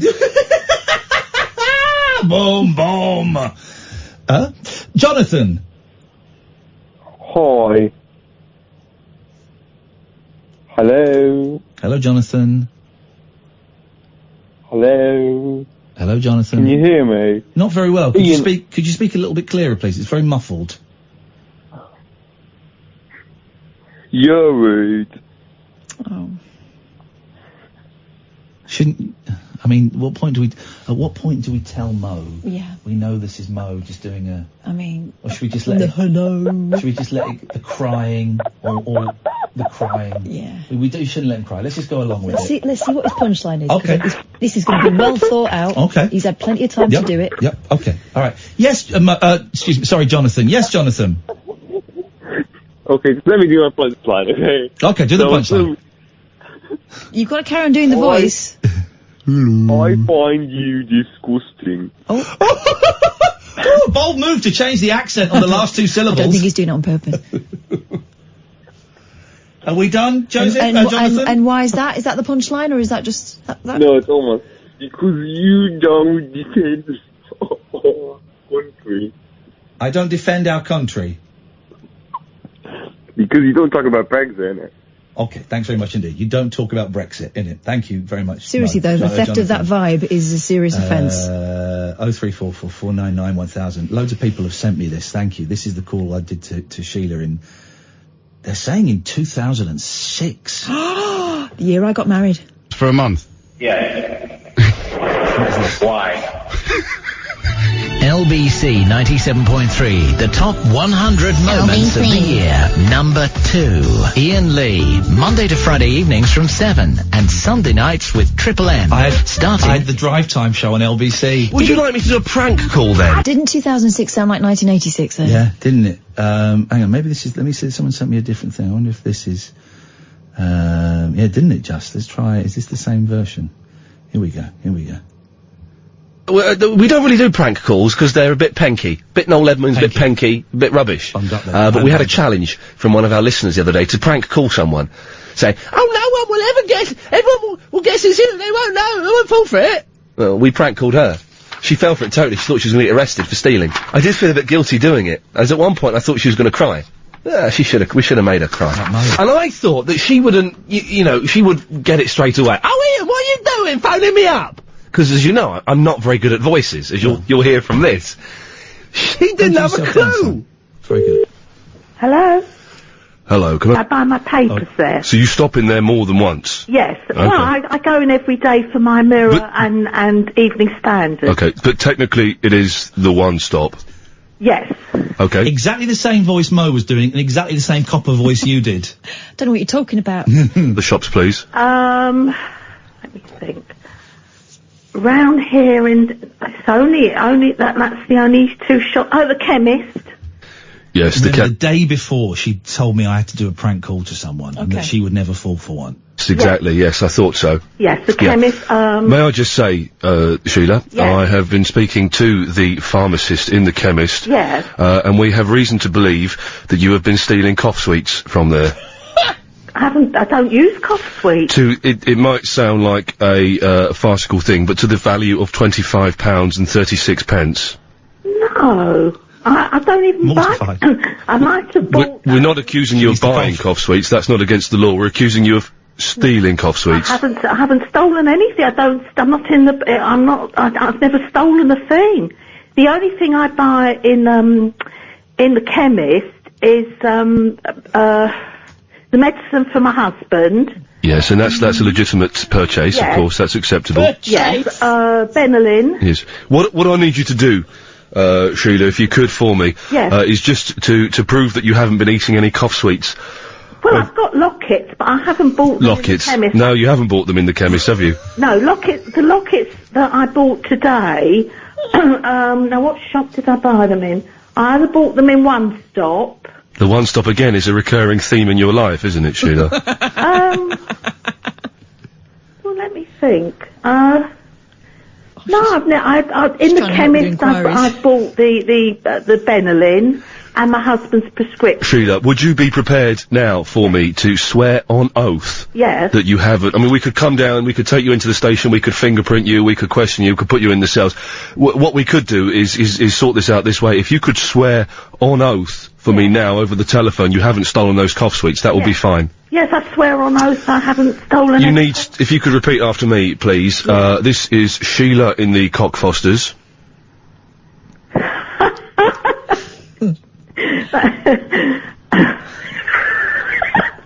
That's Ian Lee. Hey! Come on, Sheila! Yes, sir! We love it! Ian, you're fantastic! Here we go. Ian, you're fantastic. Hasn't your voice changed since 2006? In what respect? Well, it's 13 years ago, of course. You seem to... Your balls have dropped. You were very like that. Well, now, what do you mean? What am I now? Bit more... Now I'm very well spoken. Bit more mellow. Just the smoking and the whiskey. Gosh. That's the listener saying I'm brilliant. My listeners need to listen to that and go, yeah. What happened to Sheila? Banged up for nicking lockets. She came to one of the live shows I did about 5 years ago. She rocked up and was very nice, and then got a little bit critical on Facebook, so I blocked her. Oh, 03444991000. Steve, stay there. You're next. This is Talk Radio.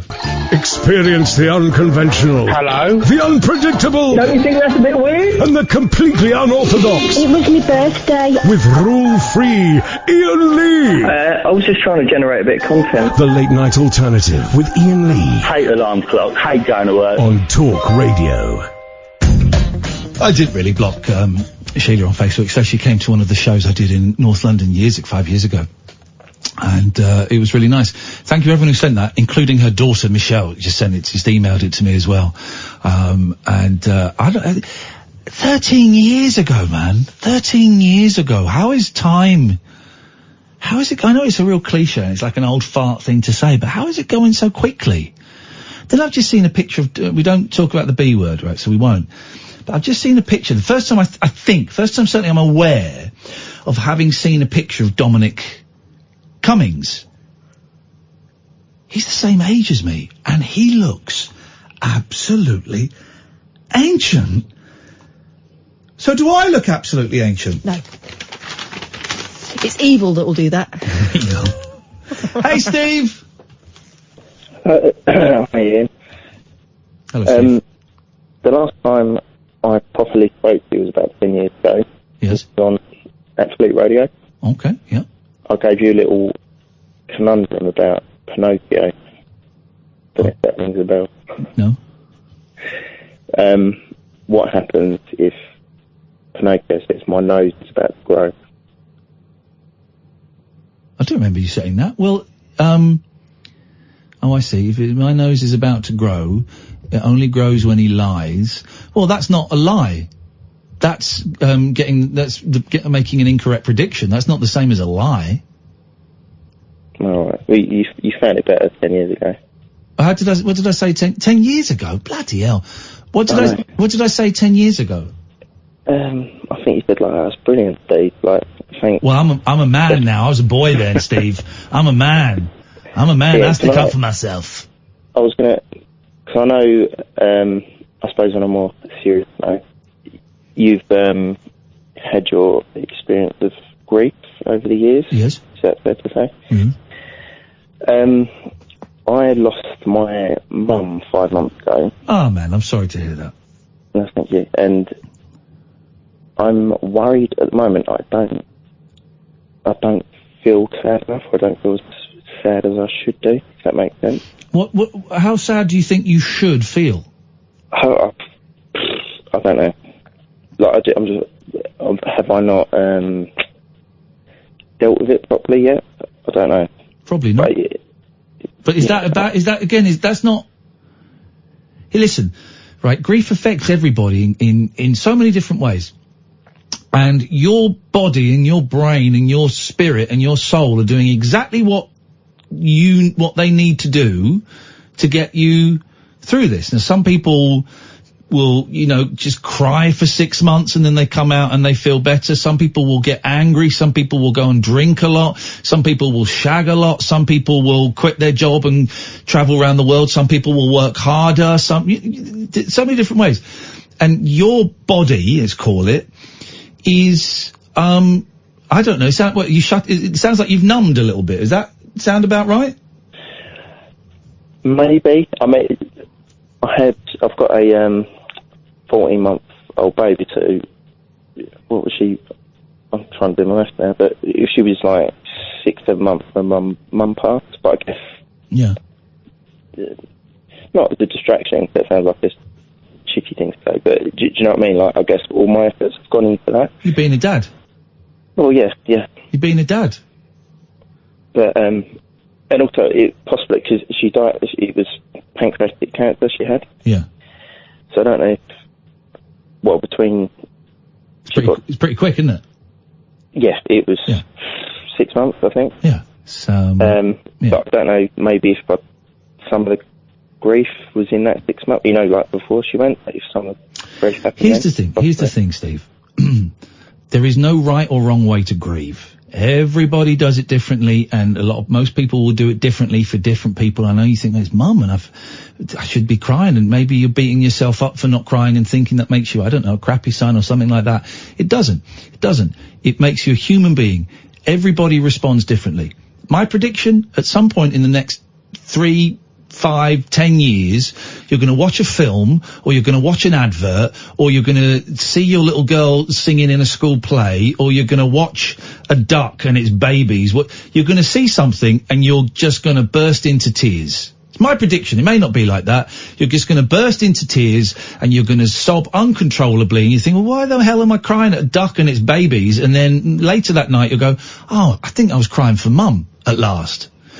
That's my prediction. It might not work out like that. You might never have the crying thing. I suspect you will, but you might not. But that's not bad. Well, funny, there was. Have you seen Mamma Mia 2? Here we go. No, I haven't. But go on. Well, I don't know how long after. Maybe a month or so after. But I don't want to spoil it. I think you can spoil. Listen. I think most people who are going to watch Mamma Mia 2 have seen it. I've not seen it. I ain't going to see it. Go on. It happened. The plot of the story is her mum has died, but obviously it's a happy musical. But at the end, her mum comes back to like a ghostly. Yeah. She's with her in the church when she gets married, and obviously that was about a month after. Yeah, so that did get me. To be fair, like it wasn't uncontrollable sob or anything like that. I just thought, God blimey.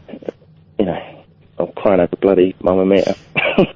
But yeah, no, apart from that, I don't know, because we've got a picture of her up in the front room, and so, I sort of think about her every day when I, thought we just started walking and stuff like that, and I think, it'd be brilliant if, my mum could see this, but I don't know, it without the sadness to it, obviously that isn't a bad thing, I guess, but,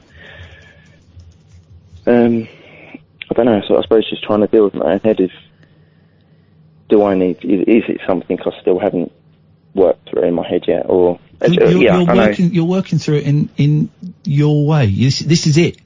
This is the process. Yeah. You're going through the process. It's not necessarily that you've shut down or anything is blocked. This is it. You are living the process. My suggestion, am I allowed to give out prescriptions? I think I am allowed to give prescriptions on this, and Catherine, I'm going to need some help on this, right? If Mamma Mia 2, made you cry, and good for you, right? Doesn't matter what, I've cried at some of the worst films ever. Great, right? Can I make a suggestion, a prescription, that you watch, you have like a weekend where, I don't know if you do it with your partner or if you do it on your own, you watch 2 or 3 films that are about mothers and sons, or mums dying. I know it sounds grim. Now, off the top, the first film, and it isn't specifically about that. The first film that and these are going to be cheesy, all right? Mm-hmm. But you said Mamma Mia 2. First one that springs to mind that isn't specifically about that, but it's this kind of vibe we want, is Beaches. Oh, I was going to say Beaches. Beaches. Have you ever seen Beaches, Steve? A long time ago, Oh, mate, I'm recommending you go, not Blockbusters, go on Amazon. I bet you can get Beaches for £1. What else would there be that you really want to stimulate? Steel Magnolias? I've not seen that. Is that that or that? That's a killer. Beaches, Steel Magnolias. Hang on, let me think. Someone listening will know. Someone listening will tweet us a good film. And here's the thing, right? Worst comes to the worst, Steve. You watch 3 really cheesy but actually very, very good films, and you have a nice weekend, but if Mamma Mia 2 works for you, you maybe don't have to do it a weekend. You do it, one a week, one a month, whatever. Or you do one and go, this isn't working, and you leave the others till later. But if Mamma Mia 2 can get in there and just press that button, then Well, then Beaches is definitely going to do it, man. You can't watch Beaches without a dry eye. Jeez. Oh, yeah. Then maybe they might do something. Does that sound like something that might work for you, Steve, or does it sound like utter bullshine? And I don't mind if it does sound like bullshine. No, I don't mind, because I'm a bit of a film buff, so yeah, no, it's not a bad shout. I'm sure, you know, if I put together a little really sad playlist, or maybe like someone is suggesting The Notebook. I don't know. I've never seen The that. Notebook. Maybe Mum had a favourite slightly schmaltzy film that you associate with her that maybe you watched with her. Do you know what I mean? Just something. It's like doing a little spell, a little incantation. It's just doing something that just brings her into the living room with you. Yeah, it's not bad. It's not a bad shout. Give it a go, but don't feel bad for not crying, because there is no right or wrong way of doing this. Everyone does it their own way at their own time. I also think cancer deaths and very rapid declines. It's so shocking that I think it takes you a while. I think you are in shock for a while. Because 6 months is no time at all, is it? You're barely getting your head around it. And from my experience, you go from appointment to appointment and you're still thinking, well, we don't really know what we're dealing with. Yeah, yeah. Oh, when my dad was pancreatic cancer, we thought we had a year. Yeah. For some reason he got a year in his head, and when I spoke to his wife, she said, no, why did he say that? It was 3 months. It was always 3 months. And it just... Boom. Yeah. It went from him telling us to him being really ill to him being dead. The last time I saw my mother-in-law standing up, she was leaving our house, having come round victoriously to tell us that her cancer had shrunk by 60%. She thought she was winning. It sucks. Do you know what I mean? It's just crappy, isn't it? And you see that decline so quick. Steve, keep listening, because people on Twitter, as much as Twitter is a cesspit, we've got some good people following me and Katherine on Twitter, and people are going to start suggesting films. The thing is, if we're suggesting old films, they're going to be £2 on Amazon. Yeah. Give it a go, man. Oh, here we go. Here we go. Colette says a more modern one, Marley and Me. That's Owen Wilson and the dog. I haven't seen them. It's about a family and their dog. Funny and sad. Yeah, I can't watch films where dogs die. No, I don't. Does the dog die in Marley and Me? Yeah. Okay, Yeah. don't watch that! Famously so. Why can't you watch films where dogs die? Oh, no, I can't. That's not my... Oh, hang on then. That might be your kryptonite. Well, this is what I'm saying. This is what I want to know. Why? And you don't have to answer if you don't want, but can I ask why? I just love dogs. You just love dogs? Yeah. That's the only route, yeah. But, yeah, I can't watch... Well, obviously I can. You know that, because I had this conversation with my youngest, who's getting really into protecting animals. When he sees the cats out with a mouse, he'll go and chase the cats away, and we've been watching a lot of shark films, and there was one bit in The Meg where it looks like or was it Sharknado, where it looks like the dog is going to get eaten, and he said, I can't watch this, and he asked a lot of questions. The Meg, that was, yeah. The Meg, right, okay, he knows. And there's a lot of... you turned it off, there's a lot of questions. The dog survives. There's a lot of questions about how the sharks are treated in these films and all of this, and I've had to do a lot of explaining to them. They don't hurt animals in films. They do not do it. So you know that in Marley and Me, the dog doesn't really die. That all that happens is he's trained to lie down, and at the end it goes, cut! You go, come on then, boy! And he gets up and he gets rewarded really, really well for doing it. Can I make a suggestion, Steve? Yeah, of course you can. Watch Marley and Me. It's not a very good film, though. Oh, well, there's that. Have a think. Go on. I was just saying, just for a big guy, do you, and Katherine, do you believe in afterlife, spirit, anything like that? I don't. No, I don't. But I was just going to say, so when my mum passed, me and my wife, we had afternoon tea booked at the Ritz, like 3 weeks later, I think, something like that. So I'm in an iron whether to go, but we did go, and there was a pianist there doing... There was a what? Grow up. A pianist. I'm so sorry, it's not a great line. Sorry, Steve. A piano player. Yes. Yes, right, okay. So I went, it was very, very good. Apparently he's been there for years, so I went to the toilet. Our first dance at our wedding was Something by the Beatles, the song Something by the Beatles. Yeah. Which So song on was the way, it? Something by the Beatles. But what was it called? Yeah, no, that's what. Yeah. So Steve's getting annoyed with me. Come, let me tell the story, mate. This is emotional. I'm sorry, Steve. Go on. So when I come out the toilet, I thought, I've never done it before, but I thought, shall I go and make a request? Shall I say to the piano player, do you know something, the song, Something by the Beatles? But I stood there for a while and I thought, no. So I just went back down and sat down. He finished his song, and what do you reckon the next? Was it Twist and Shout by the Beatles? Yes, it was. No. Was it something? You know what, the song Something? like, not only was it a Beatles song, but it was, do you know what, it was like, well, I found, and obviously, at the time, I was probably a mix of emotions, but I thought, the chances of that, and that's the only time I thought, I don't know, maybe... Take it. Yeah, why not? Take it. Take it as a symbol for my... I don't believe in the afterlife. I believe my dad is with me whenever I want him to be, and I talk to him. I still talk to him from time to time. Heart and everything. Yeah, exactly. He's part of me, he's part of the universe, all of that stuff. But, take it. Take that something then. Take it. You know, if you see stuff and it works as magic for you, take it. Take it. Steve, let us know how it goes, mate. And, I think you've certainly given me a lot to think about, and I bet a lot of the listeners are thinking as well. So thank you for that, mate. I really appreciate it. No, thank you. Cheers. Thank you, man. Thanks, Nice Steve. we're really late for the news, but it was a really interesting and powerful call. We'll talk a bit more about it afterwards. This is Talk Radio. The Late Night Alternative with Iain Lee on Talk Radio. We have ways of making you talk. Something in the way she moves attracts me like no other lover.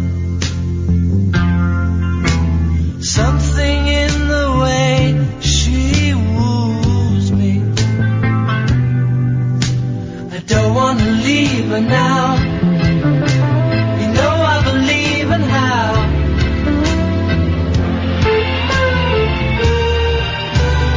Somewhere in a smile, she knows that I don't need no other lover. Something in her style that shows me I don't want to leave her now. You know I believe in how.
Stuff like that. 0344 499 1000 is the telephone number. If you want to give us a call, be very, very welcome. We don't do Brexit, but we do drunks. Good evening, Andre. No, thank you. I don't take them. How you doing? Drunks, I said. No, I don't drink. No, of course not. Okay. Sorry, buddy. No, thank you. How you doing, anyway? Very, very well, thank you, my young friend. Yeah, that's very good. What was I going to say? I don't know. I only heard a snippet of the last conversation saying about someone crying or a little bit of tears and that. Yeah, it's a little bit, we were talking about a little bit of tears and that. It was a bit sad. But I cried the other day. Was the bar shut? There's 2 items on my agenda tonight I thought I hasten to add. The first one, I saw, now listen, you've got to listen to this carefully. Unfortunately, I am listening. I was standing at a distance at a pub, and I was looking over, and someone was down in about 4 pints. Yeah. And one after the other, whoosh, whoosh, whoosh. I thought, blimey, I wish I could do that. But I don't drink, you see. So I can't do that. And I haven't done for many years. At a certain time, yes, possibly. Maybe I would have. And then, also in that conversation I heard you say, you prescribe things. What? Well, could you prescribe a couple of lagers? I have no idea what you're talking about. Well, prescribe a couple of lagers to me, just in case I like it. Well, but you sound like... Listen, can we talk seriously? Yeah, I am. Turn your radio off. What radio on? Oh, yeah, I'll turn it down, yeah. No, turn it off. What's off? Yeah, go on. Go on, talk to me seriously about drinking. No, I've drunk in the past. I think probably everyone has. But, wouldn't touch it now. Wouldn't touch it. But I don't believe you. Well, I'll be the judge of that. Yeah. It's me, isn't it? Sober as a judge as well. But yeah, but that's like saying you could accuse or surmise anything about anyone, but whether you know or not. Well, but when there is what appears to be, and I'm using the word appears deliberately, when there is what appears to be evidence that you have drunk, then that's not just like randomly saying to someone, oh, you've done when did you last murder someone? But if I were to say that to someone whose hands were covered in blood, then there's more reason to say it. Do you know what I mean? And here's the thing, Andre, can I say this? We've known each other for a long time. Can we talk freely? Yeah, and walk away from this conversation at the end after shaking hands? Yeah. Okay. Just talk slowly, yeah, go on. Yeah. Your speech is very slurred. No, I haven't drunk at all. No. I'm not saying you've drunk now. I'm saying your speech is very slurred. And there could be lots of reasons. I might have been up all day. No, I might have just done a 24-hour shift. You might have just done a 24-hour shift. You might have a brain tumour. You might have MS. You might have all kinds of things. Anyway, have you been up done a 24-hour shift? No, about 12 hours, actually. Yeah. Have you got MS or a brain tumour? No. So, but on the other hand, you mentioned drugs. Have you ever took drugs? Yeah, taken loads of them. Oh dear. Oh dear, exactly. It's my thought. Oh dear. I haven't said that. If I had a beer, that's quite bad. But we'll shake hands and just say cheerio, yeah? Oh, is that? Are you telling me that conversation's over? No, that's what you said. You said we'll just have a chat. Yeah, when the conversation was over. But if you were telling me the conversation's over, then it's over. What more do you want to talk about? Well, is your radio still on, Andre? Yeah, it's got poltergeist in here. Okay, turn it off. Right, got him. Finding it really interesting how uncomfortable you're getting. No, I know, because drugs are no, it's bad. So have you taken drugs then? No, don't do that. Then why is your speech... Why? Because I like you, Andre. I like you a lot. I think your calls, when they're at their best, I think they're funny. Sometimes actually very heartfelt when you sing a good song. And I've enjoyed meeting you in the past. What is your explanation then for your slurred speech? I don't know, slurred. Yeah, you do. Yeah. Well, you're always high speech. High? Like... High speech. High speech. I don't know if it's high or just high in the air, you know? I don't know what that is. No, I don't know, but, what do you mean high? Like high-pitched or like high drug high? Well, no, I wouldn't say drugs, just like happy feeling, man. That's how you are, I don't know. Happy? Yeah. Oh, I'm very happy at the moment. I'm having the best, I'm living my best life right this very second. I'm very happy. Well, keep it up, that's good, that's nice That's to hear, it. yeah? But I worry about you. And if you don't think your voice is slurred, and you're telling me, I have no reason to doubt you, you're telling me it's not coming from... Hand on heart, Andre, look me in the eye. Yeah. Hand on heart. Yeah. Swear on your mother's life. Swear on my mother's life, yeah. When did you last have an alcoholic drink? I might have had a shandy about a month ago. A month ago. Shandy. Right. Okay. Well, this is progress. We've gone from nothing for ages to a shandy maybe 2 weeks ago. Yeah. A third lager and 2/3 lemonade. Okay. Okay. Exactly. Okay. Yeah. And what? About as far as you go. Yeah. Okay. Well, if you were swearing on your mother's life, then when was the last time you took anything or drank anything you shouldn't have? It was, I can tell you exactly, it was 17 months and 2 weeks ago. What 17 months and, I'm 17 days off of being 18 months clean. Oh, that's good. It's great. Congratulations, yeah, that's good. Yeah. There's a lot of it going about. There's a lot of it going around. That's good news, Ian. Keep it out, yeah? Yeah. But I think I'll be able to go, but when the next caller comes in, see if they believe me or you, yeah? Well, hang on a minute. Well, but that's not, that's not fair on the caller. Yeah. That's not fair on the caller, I don't think. It's completely fair. All right. Catherine? Yes? Do you believe that Andre hasn't had a drink in 2 weeks? No. You don't believe that? I believe that, well, from what I can ascertain, I don't know you, so I don't know how long you talk in this manner, but to me it sounds very, very slurred. You sound like you've had a couple yourself, actually. I don't drink, I'm not allowed to. That's what they'll say. No. Yeah, nice to talk to you. All right, Andre. Thank you, mate. Take care. Thank you, Catherine. Sorry, I hope that didn't put you in an awkward position. I saw it was you next, and I thought that you would be okay with that. And I wouldn't with many people, but I thought that you'd be okay. Yeah. With that. I hope you didn't feel pressured or anything. Also, no, not at all. Also, what he just said to you was classic deflection. Yeah. Yeah, I know. Yeah.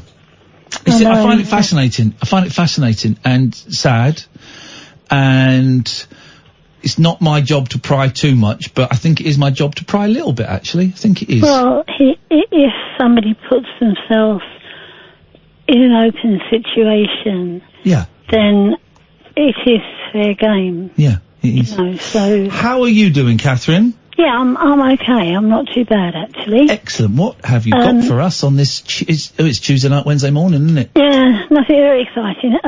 Look, coming in as your spooky correspondent. Whoa. Hang on a second. We don't. That's not how we do things here. Now it's time for a spooky correspondent update with our spooky correspondent, Catherine. That's Catherine. Can't just go into it cold, guys. There are. It's protocol. Weights and measures here. Weights and measures. Yes, Catherine.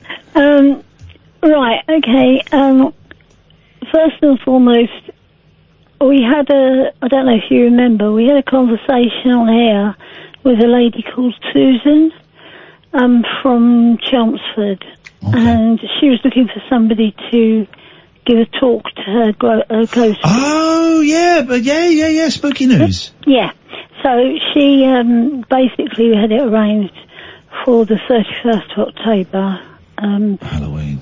But crazy. She's actually, we've spoken tonight, and she's unable to keep that date. Oh, why?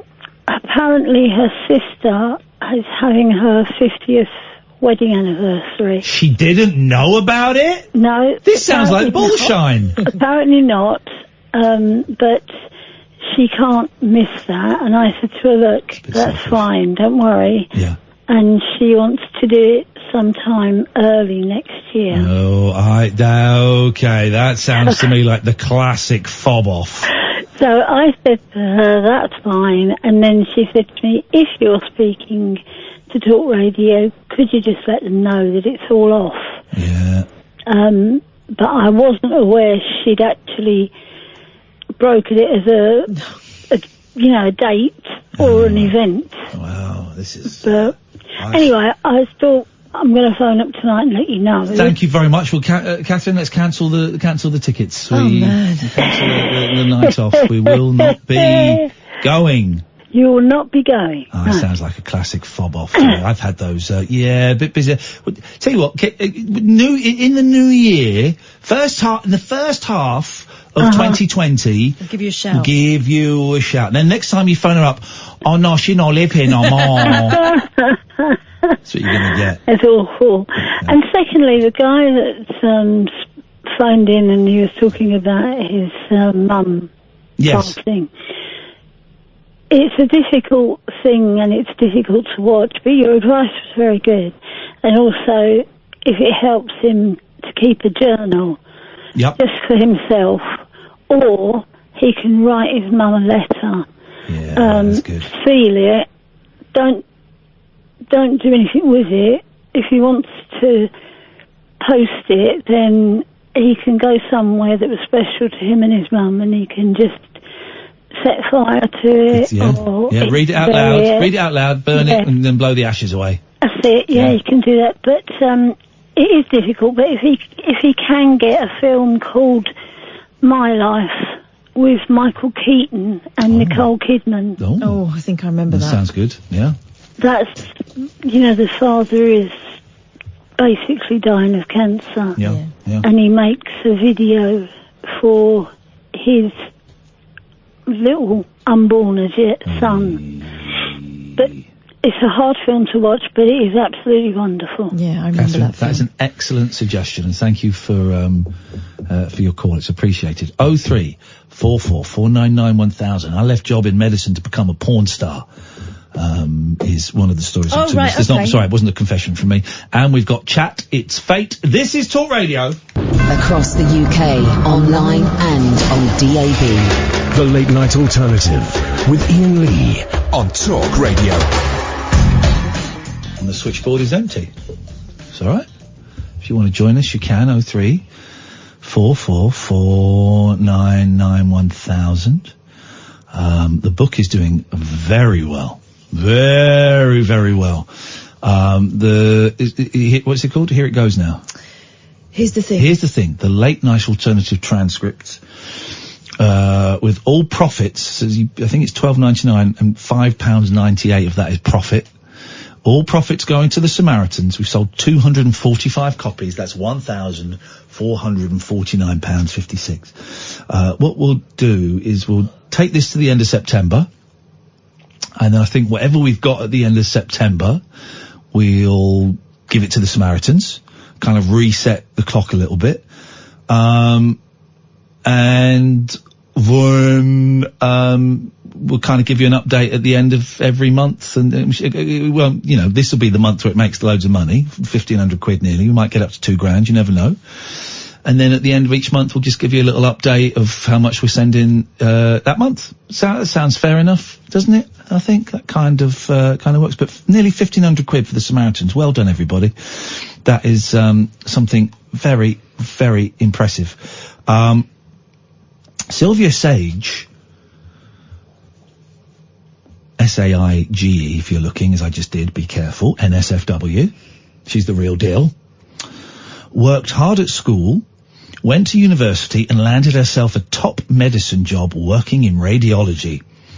Despite spending her days helping people and making them feel at ease, she knew she wasn't happy and it time for a change. Oh, it time.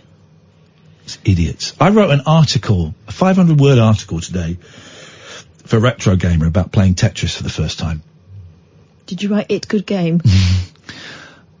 I wrote it on my phone because I sat down, I had a few hours, I was in London, and my Lappy battery was dead. I was like, oh no, there were no chargers. I went to sit outside, there were no chargers. And so I thought, well, I'm just going to sit here for a couple of hours. I thought, oh no, I'll do it on my phone. I wrote it on my phone, and I read it back, and it better English than this. And this in online paper. This online paper. Wow. She knew that she wasn't happy, and it time for change. She moved to LA to pursue her passion for stand-up comedy. Stay there, Dan, stay there, Mark. But after a few months, she made another huge move that would change her life forever. Signing up to become an adult film star. The 35-year-old loves her job and can make more than £1,000 for just a few hours' work. But the impact it has had on her parents still really upsets her. Speaking to Mirror Online, she said, "The hardest part is knowing that my family are dealing with my career as much as I am. I want my parents to be just as proud of me as they were when I was working in medicine. That ain't gonna happen. I never wanted my parents to feel like failures. I have a college degree. I had plenty of options, but I chose sex. That bothered a lot of people, including my family. I would love for my family to be proud of me and introduce me as their daughter who works in sex, rather than having to go to family reunions and pretend I'm someone else. I'm proud of what I do." At first, her parents were extremely against her decision, but Sylvia says they are now slightly more accepting. "My father is more understanding than my mother. My mother has religion. Obviously, he says that as his daughter, he wishes I wasn't doing it. He understands that I'm safe, happy, and making good decisions for myself. We don't talk about the details." Well, I've just looked at your Twitter feed. The details are there for everybody to see. And for the one clip I watched, for another young lady to see into and then open very intimately. Talking about her vagina. "It's nice knowing that there is nothing anyone has on me because I've put it all out there." That I like. That I like. Sylvia's work in the adult industry has opened lots of other doors for her, including back doors. Bedroom doors. And she now also hosts her own show and co-hosts a sex podcast. Oh. She desperately wants to help get rid of the negative connotations around sex in the adult film industry. She said, "I made it my mission to start talking about sex. We put so much shame around it. So I've just been talking sex with everybody." Everybody. Sylvia has been working in the adult movie industry for 5 years and says it is now just completely normal to her. She does between 3 and 5 shoots a week and can earn about £1,000 a time. A shoot can take anywhere between 2 and 6 hours. Sylvia will have to be on set for 8 a.m. First job is to sign all the paperwork confirming she hasn't drunk alcohol or taken drugs. Time for hair and makeup, which takes about an hour and a half. Gosh. She then does a photo shoot known as the Pretty Girl Photos before... When are you going on? Are you going to go on a porn shoot with those? Well, that was the idea. I'll send them another message. Send them a message. But they have to do it twice. Sorry? They have to do it twice. Once for photos and then once for the film. Ah, okay. Well, this is... Okay, well, this, they say, she does an individual photo shoot known as the Pretty Girl Photos before being introduced to their partner for the first time. Then it's then time for more photos, this time together, acting out each of the sexual positions they'll be in during the film. Yeah, for your thumbnails. Well, why can't you take pictures from the screenshots? They want to make them absolutely... I was going to say bang on, but you know what I mean. Bang on.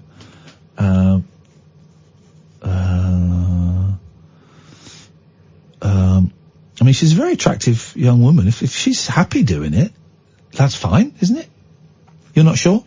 I say that, I'm very... You're a mum of 2 daughters, yeah, so exactly. it's slightly different for you. I can't say that I wouldn't be concerned for my daughters. And that's the end of that story. I can't say I wouldn't be concerned. I would be, yes, but you'd be concerned if it were your daughters. Yeah.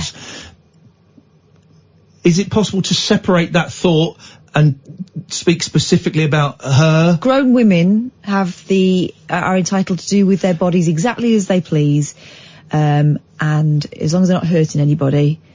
Are you getting a bit of cognitive dissonance, thinking, yeah, it's okay if she does this is fine, but if she were my daughter, I would be unhappy with her doing it?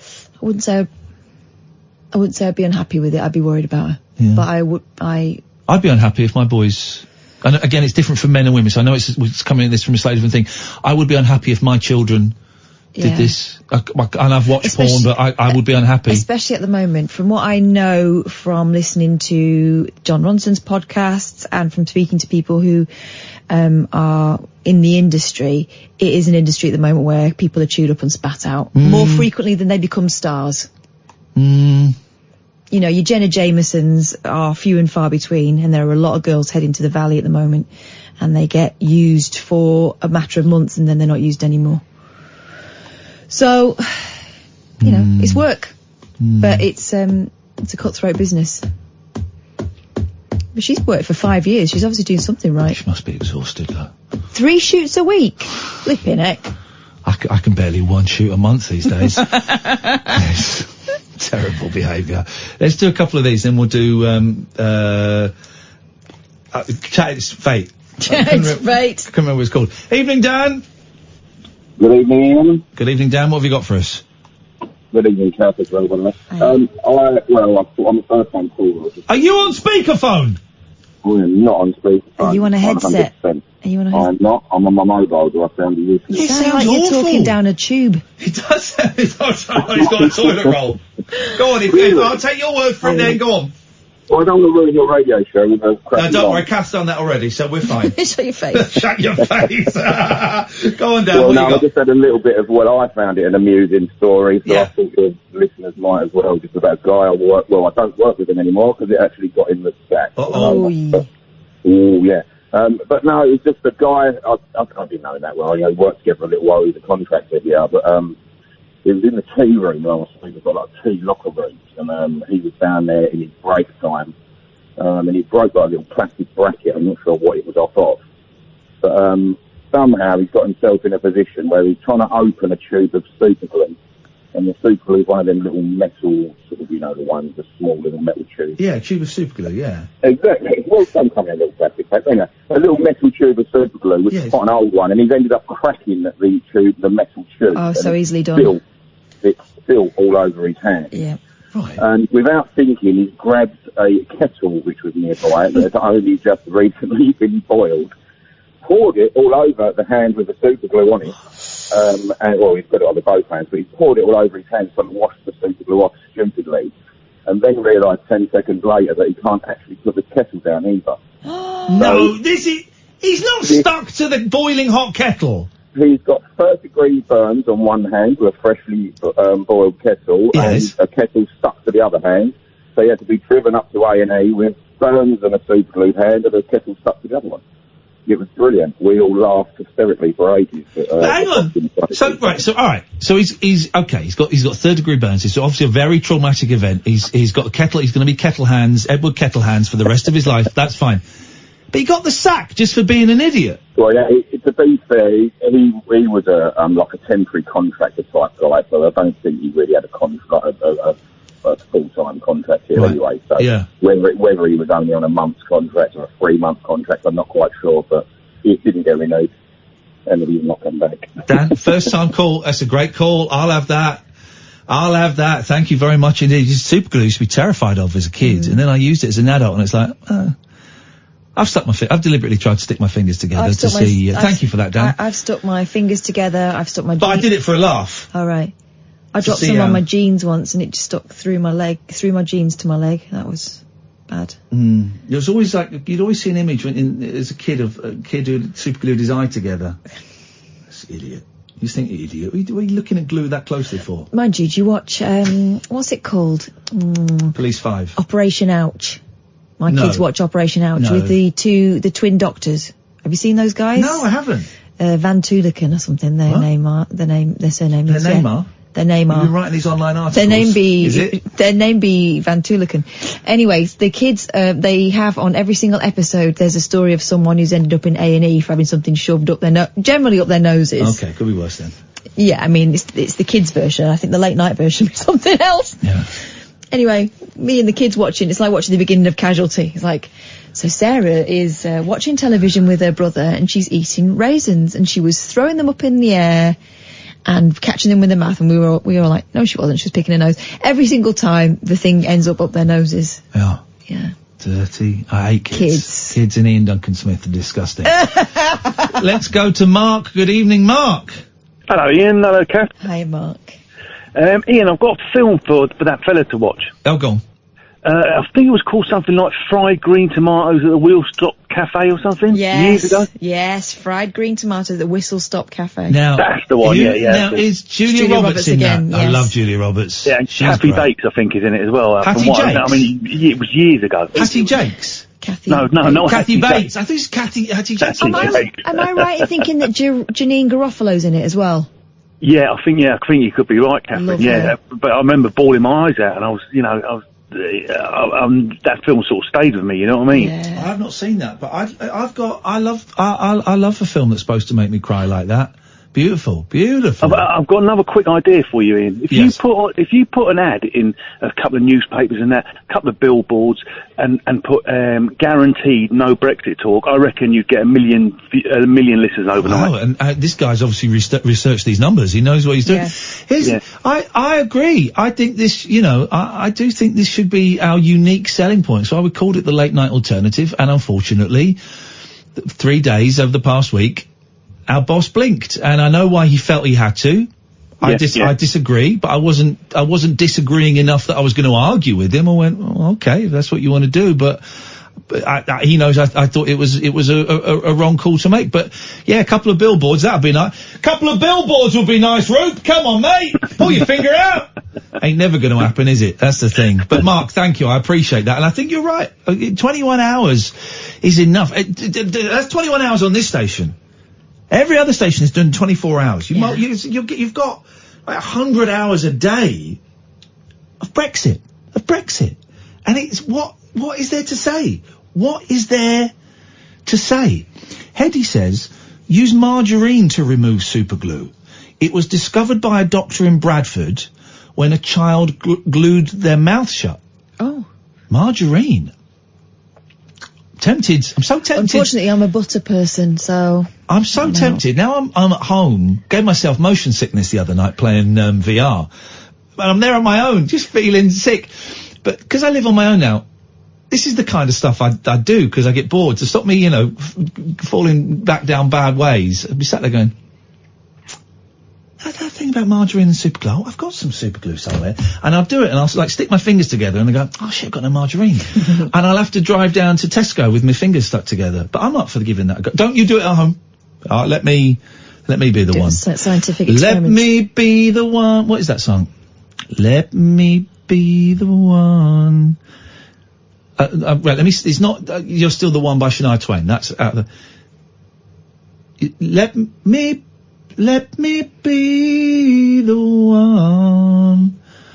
Oh Lord. What is it? There's a song. There's a Carpenter song. Let me be the one you run to. Exactly. That's what I was just singing. That's the song. It wasn't. That was the song. May not have been the one I was singing, but it was the one I was thinking of. All right.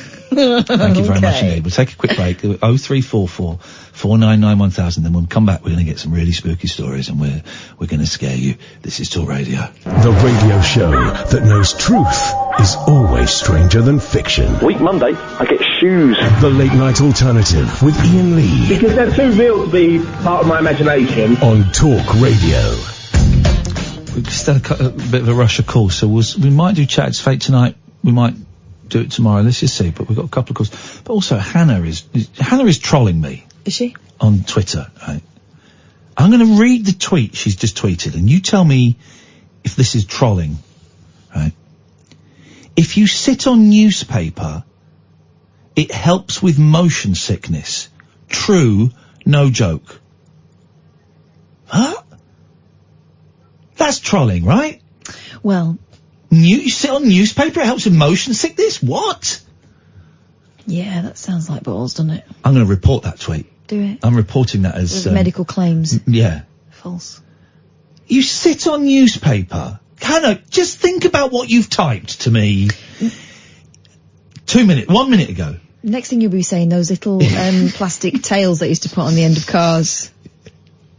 Work. Can anyone else back up this voodoo bullshine?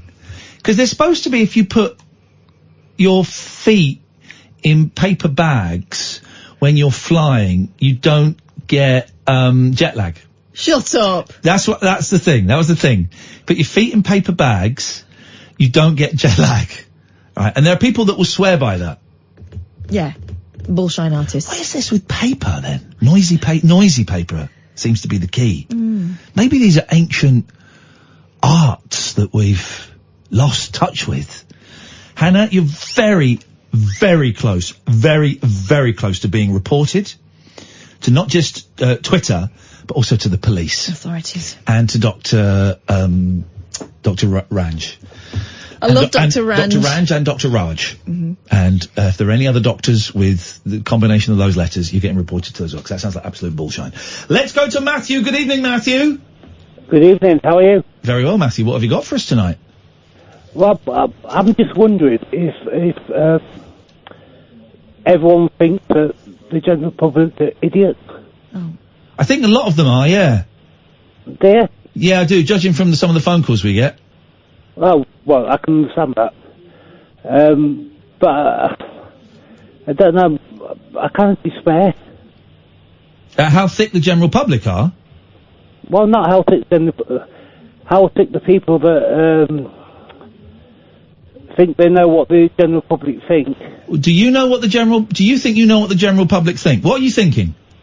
Are you thinking that you think you know what the general public are thinking? Because that's what I think you're thinking. You're absolutely right. Yeah. But so what makes you... Well, then, so what... Well, but you are your general public. You're not general public. So what makes you think that what you think is what the general public thinks is what they're thinking? I actually think the general public think what disgrace some people, how they act and how they represent themselves and how they come across to not just people like yourself, but like people abroad and people... I think, this is what I think the general public think, right, when they're thinking, which isn't all the time, because not many of them can think. I think... I agree with you. Thank you. And I'm not general public, I'm a celebrity. Are we talking about the general public or the specific public? We're talking about general public, going into specifics, but I'm a celebrity, so I'm above them all. Yeah. Okay, I'm better... Well, I'm not saying that. No, I think you are. I think you are general public. No, I'm not. I'm a celeb... Whoa, buddy. I'm a celebrity, mate. Okay, you have an opinion though, don't you? I have a blue tick on Twitter. Have you got a blue tick on Twitter? Oh, I don't even know what Twitter is, mate. Well, you do. No, I don't. Generally, well, I don't. I have a blue tick on Twitter, and I've been on television, so obviously that makes me better than you. Oh, okay, all right, okay. Do you disagree? I don't know, because I don't know you, mate. I don't know what your opinions are. Well, it doesn't matter what my opinions are. The fact that I've been on television instantly makes me better than you, right? That's obvious. Well, I generally think you're wrong there, mate. But well, hey, that's okay. No, you see, what I don't like is like people presume, like celebrities and all that presume, that they know what people think. But we do. But you're thinking, you're just a nobody, right? And you think you know what people think. You don't know what people think. I know what you think. And what you're thinking is wrong. And I know that because I think better than you think because I'm a celebrity. Well, I think you're proving my point. Oh, I think your point is been proved by you. No, I think it is. Exactly. I think you're absolutely right, but... Thank you. I'm right. You just said I'm right. You are, well... But cause obviously you're more intelligent than me because you've been on TV. Correct. Mm-hmm. Yeah. Yeah. I think the general public should just button it for a bit. Well, exactly. That's why we wrote Parliament. I mean, cause obviously that doesn't matter. I think the general public should button it. The whole reason this country is falling apart is not because of celebrities and politicians. It's because of you, Matthew. Oh, well, it is because we have a voice. No. It's because of you. It's because of you specifically. You ballsed up Britain. You broke Britain, Matthew. Oh, I did. And what are you going to do to fix it, mate? Have a referendum. You touch on my car, I smash in your face. You break it, you pay for it. You broke Britain, you owe us about £75 trillion. I'll come, but it's not right. I mean, I got told I wasn't allowed to talk about politics, but it's not just it's not about Conservative, Labour, SNP, or any of them. It's about all politicians. Exactly. They are better than you. You should respect them. Here's the order it goes, right? It breaks my heart to say this, but I'm going to be honest with you. So, right. At the bottom... I actually agree with you. Yeah, at the bottom, general public. Hoi polloi. Scumbags. Yourself. Then we've got, musicians. Then we've got celebrities such as myself who've been on television. Then you've got politicians, and above that you've got the royal family. Well, I don't think the royal family. I think the royal family is the bottom, to be honest with you. No, the royal family. I have no opinion whatsoever. Mate, the royal family are better than you. Well, no one's better than anybody, mate. Yeah, well, the Queen... Well, that's the whole point. That's the whole point of the conversation, isn't it? Prince Harry and Meghan Markle are better than you. No, I think...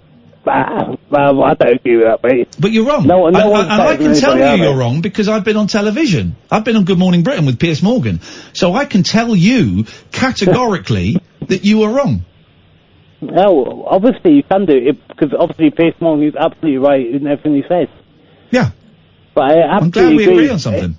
I agree with everything you say. Thank you very much indeed, Matthew. Perfect. We got there in the end. He knows what's good for him. We got there in the end. Yeah. Let's go to Fake Sheila.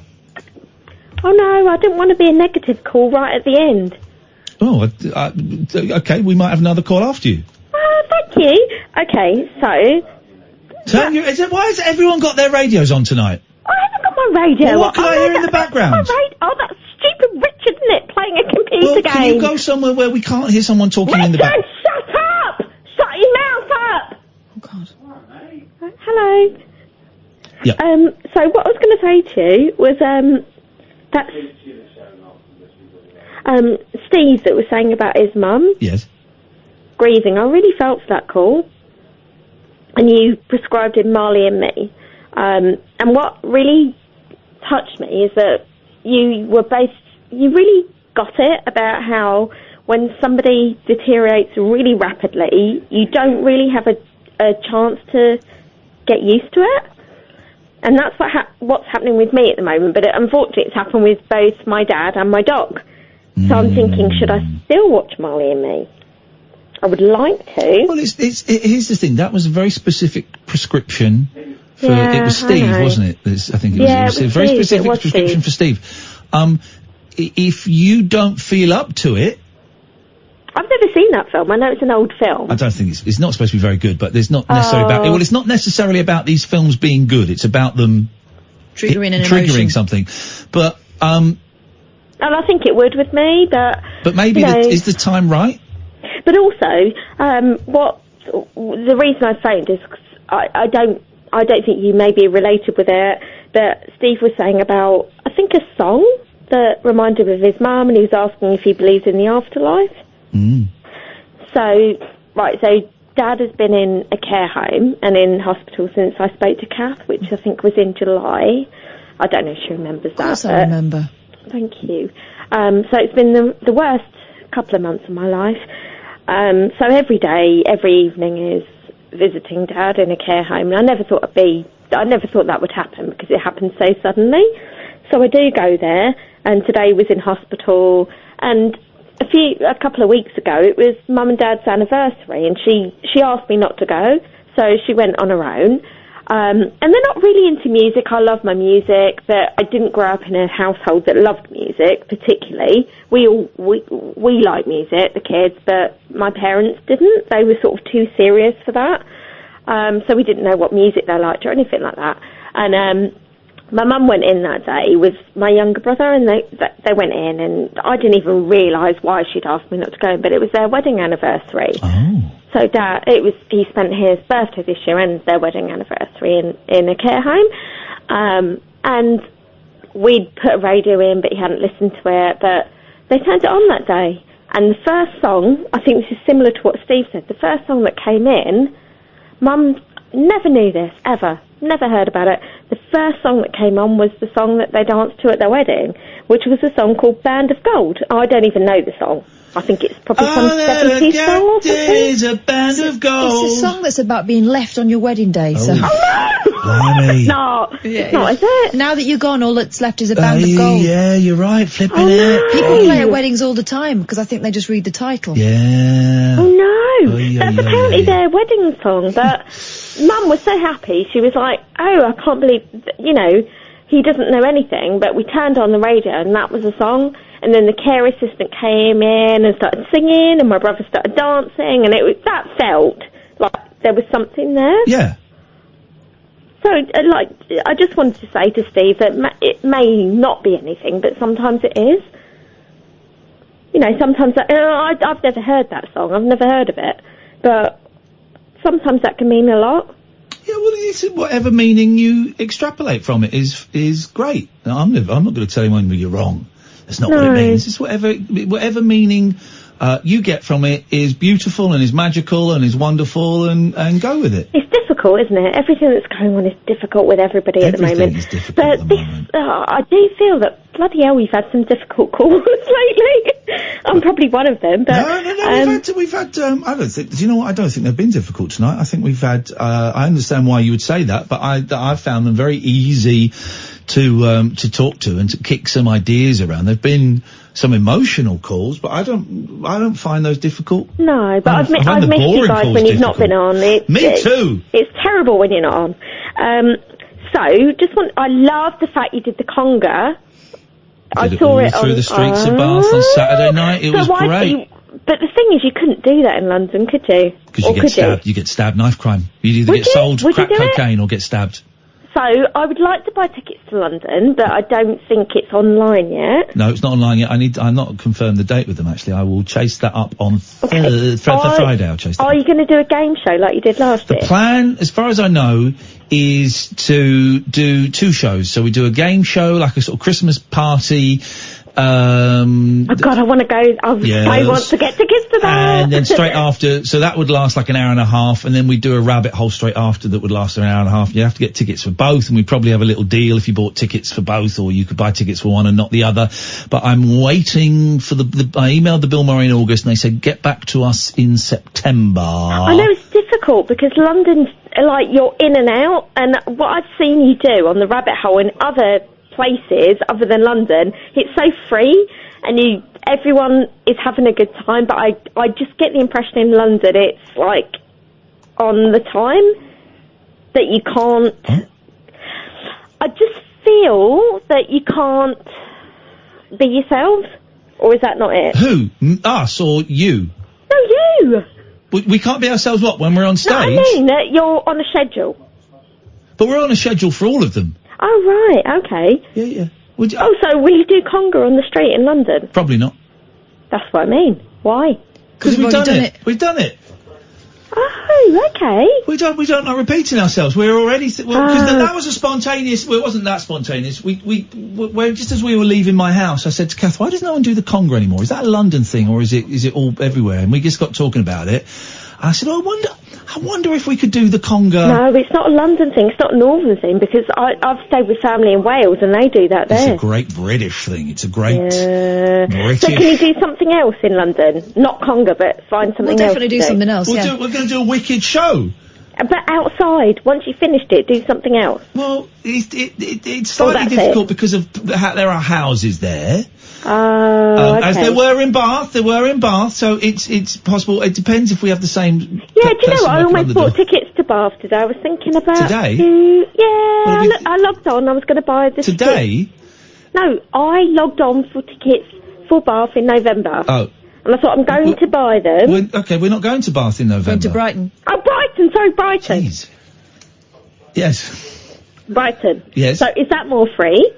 Is that more exciting than London? Well, you just want to do a conga. We will not be doing a conga in Brighton. Oh, no. That's all you want is the bloody conga. Yeah, I do want a conga. We can't do a conga in Brighton because it's up some really narrow steps. I've done it like for about 15 years. I wanted to do the conga. Well, here's the thing. You don't need us to instigate some conga action. You can just do You just do, come on and do the conga. Yeah. I know, but it's in these terrible parties that you go to I don't with go people to that terrible you parties. don't want to go there, and then you get forced to do the conga, and I don't want to do it. Well, hang on a minute. Do you want to do the conga or not? Now I you're would being like forced to do it with you, Kath. I don't want to do it with anybody else. Well, yeah, we wouldn't just be like a three-way conga That's session. not a conga, that's just a...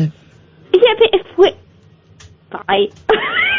But everybody was doing the conga. Oh, It no, wasn't. you're still there. Oh, you're still there. Yeah, you're not anymore. Thanks so much for your call, Sinead. What was going on there? The conga. My goodness. Conga obsession. We're not doing. I will do a private conga for £1,000. £500 each. You in for that? Daryl Morris, hello. Hello, Ian. How you doing? I'll be there. With bells on. Yeah, we go. We congaed through Bath after our show in Bath on Saturday night, and it was joyous and it was wonderful. And sign me up. I want in. Did my calf muscles in? You've got until 58:30. 58:30. So what is on your show tonight? This is can I preface that with this is such a joy. This is such a joy to be here and to be talking to you. I know that sounds like a little bit sort of smoked up. Very little bit, but I don't mind smoking my anus. I wonder what that feels like. I bet that feels good. I would give that a go. I might have to get the VR headset out again and see if that feels. I am. There's no chair in here, so I've had to kneel down. So I'm literally on my knees for you, Ian. That's the way. There's a reason there's no chair. So you're doing that, boy. I'm on my knees. How to get ahead in radio. 25 seconds 25 now. seconds, oh my god. We've got a showbiz exclusive tonight. We've got an exclusive in the middle of the night on day 3 of my brand new show. Can you believe it? That's a good, strong start, I think. Also, we're going to hear from the first female American Airlines captain. She was flying on 9/11 and she was diverted for 6 days to Newfoundland. Amazing story because today's the anniversary, of course. Daryl, we will hear all of that and more. This, dear listener, is Talk Radio. This is Talk Radio.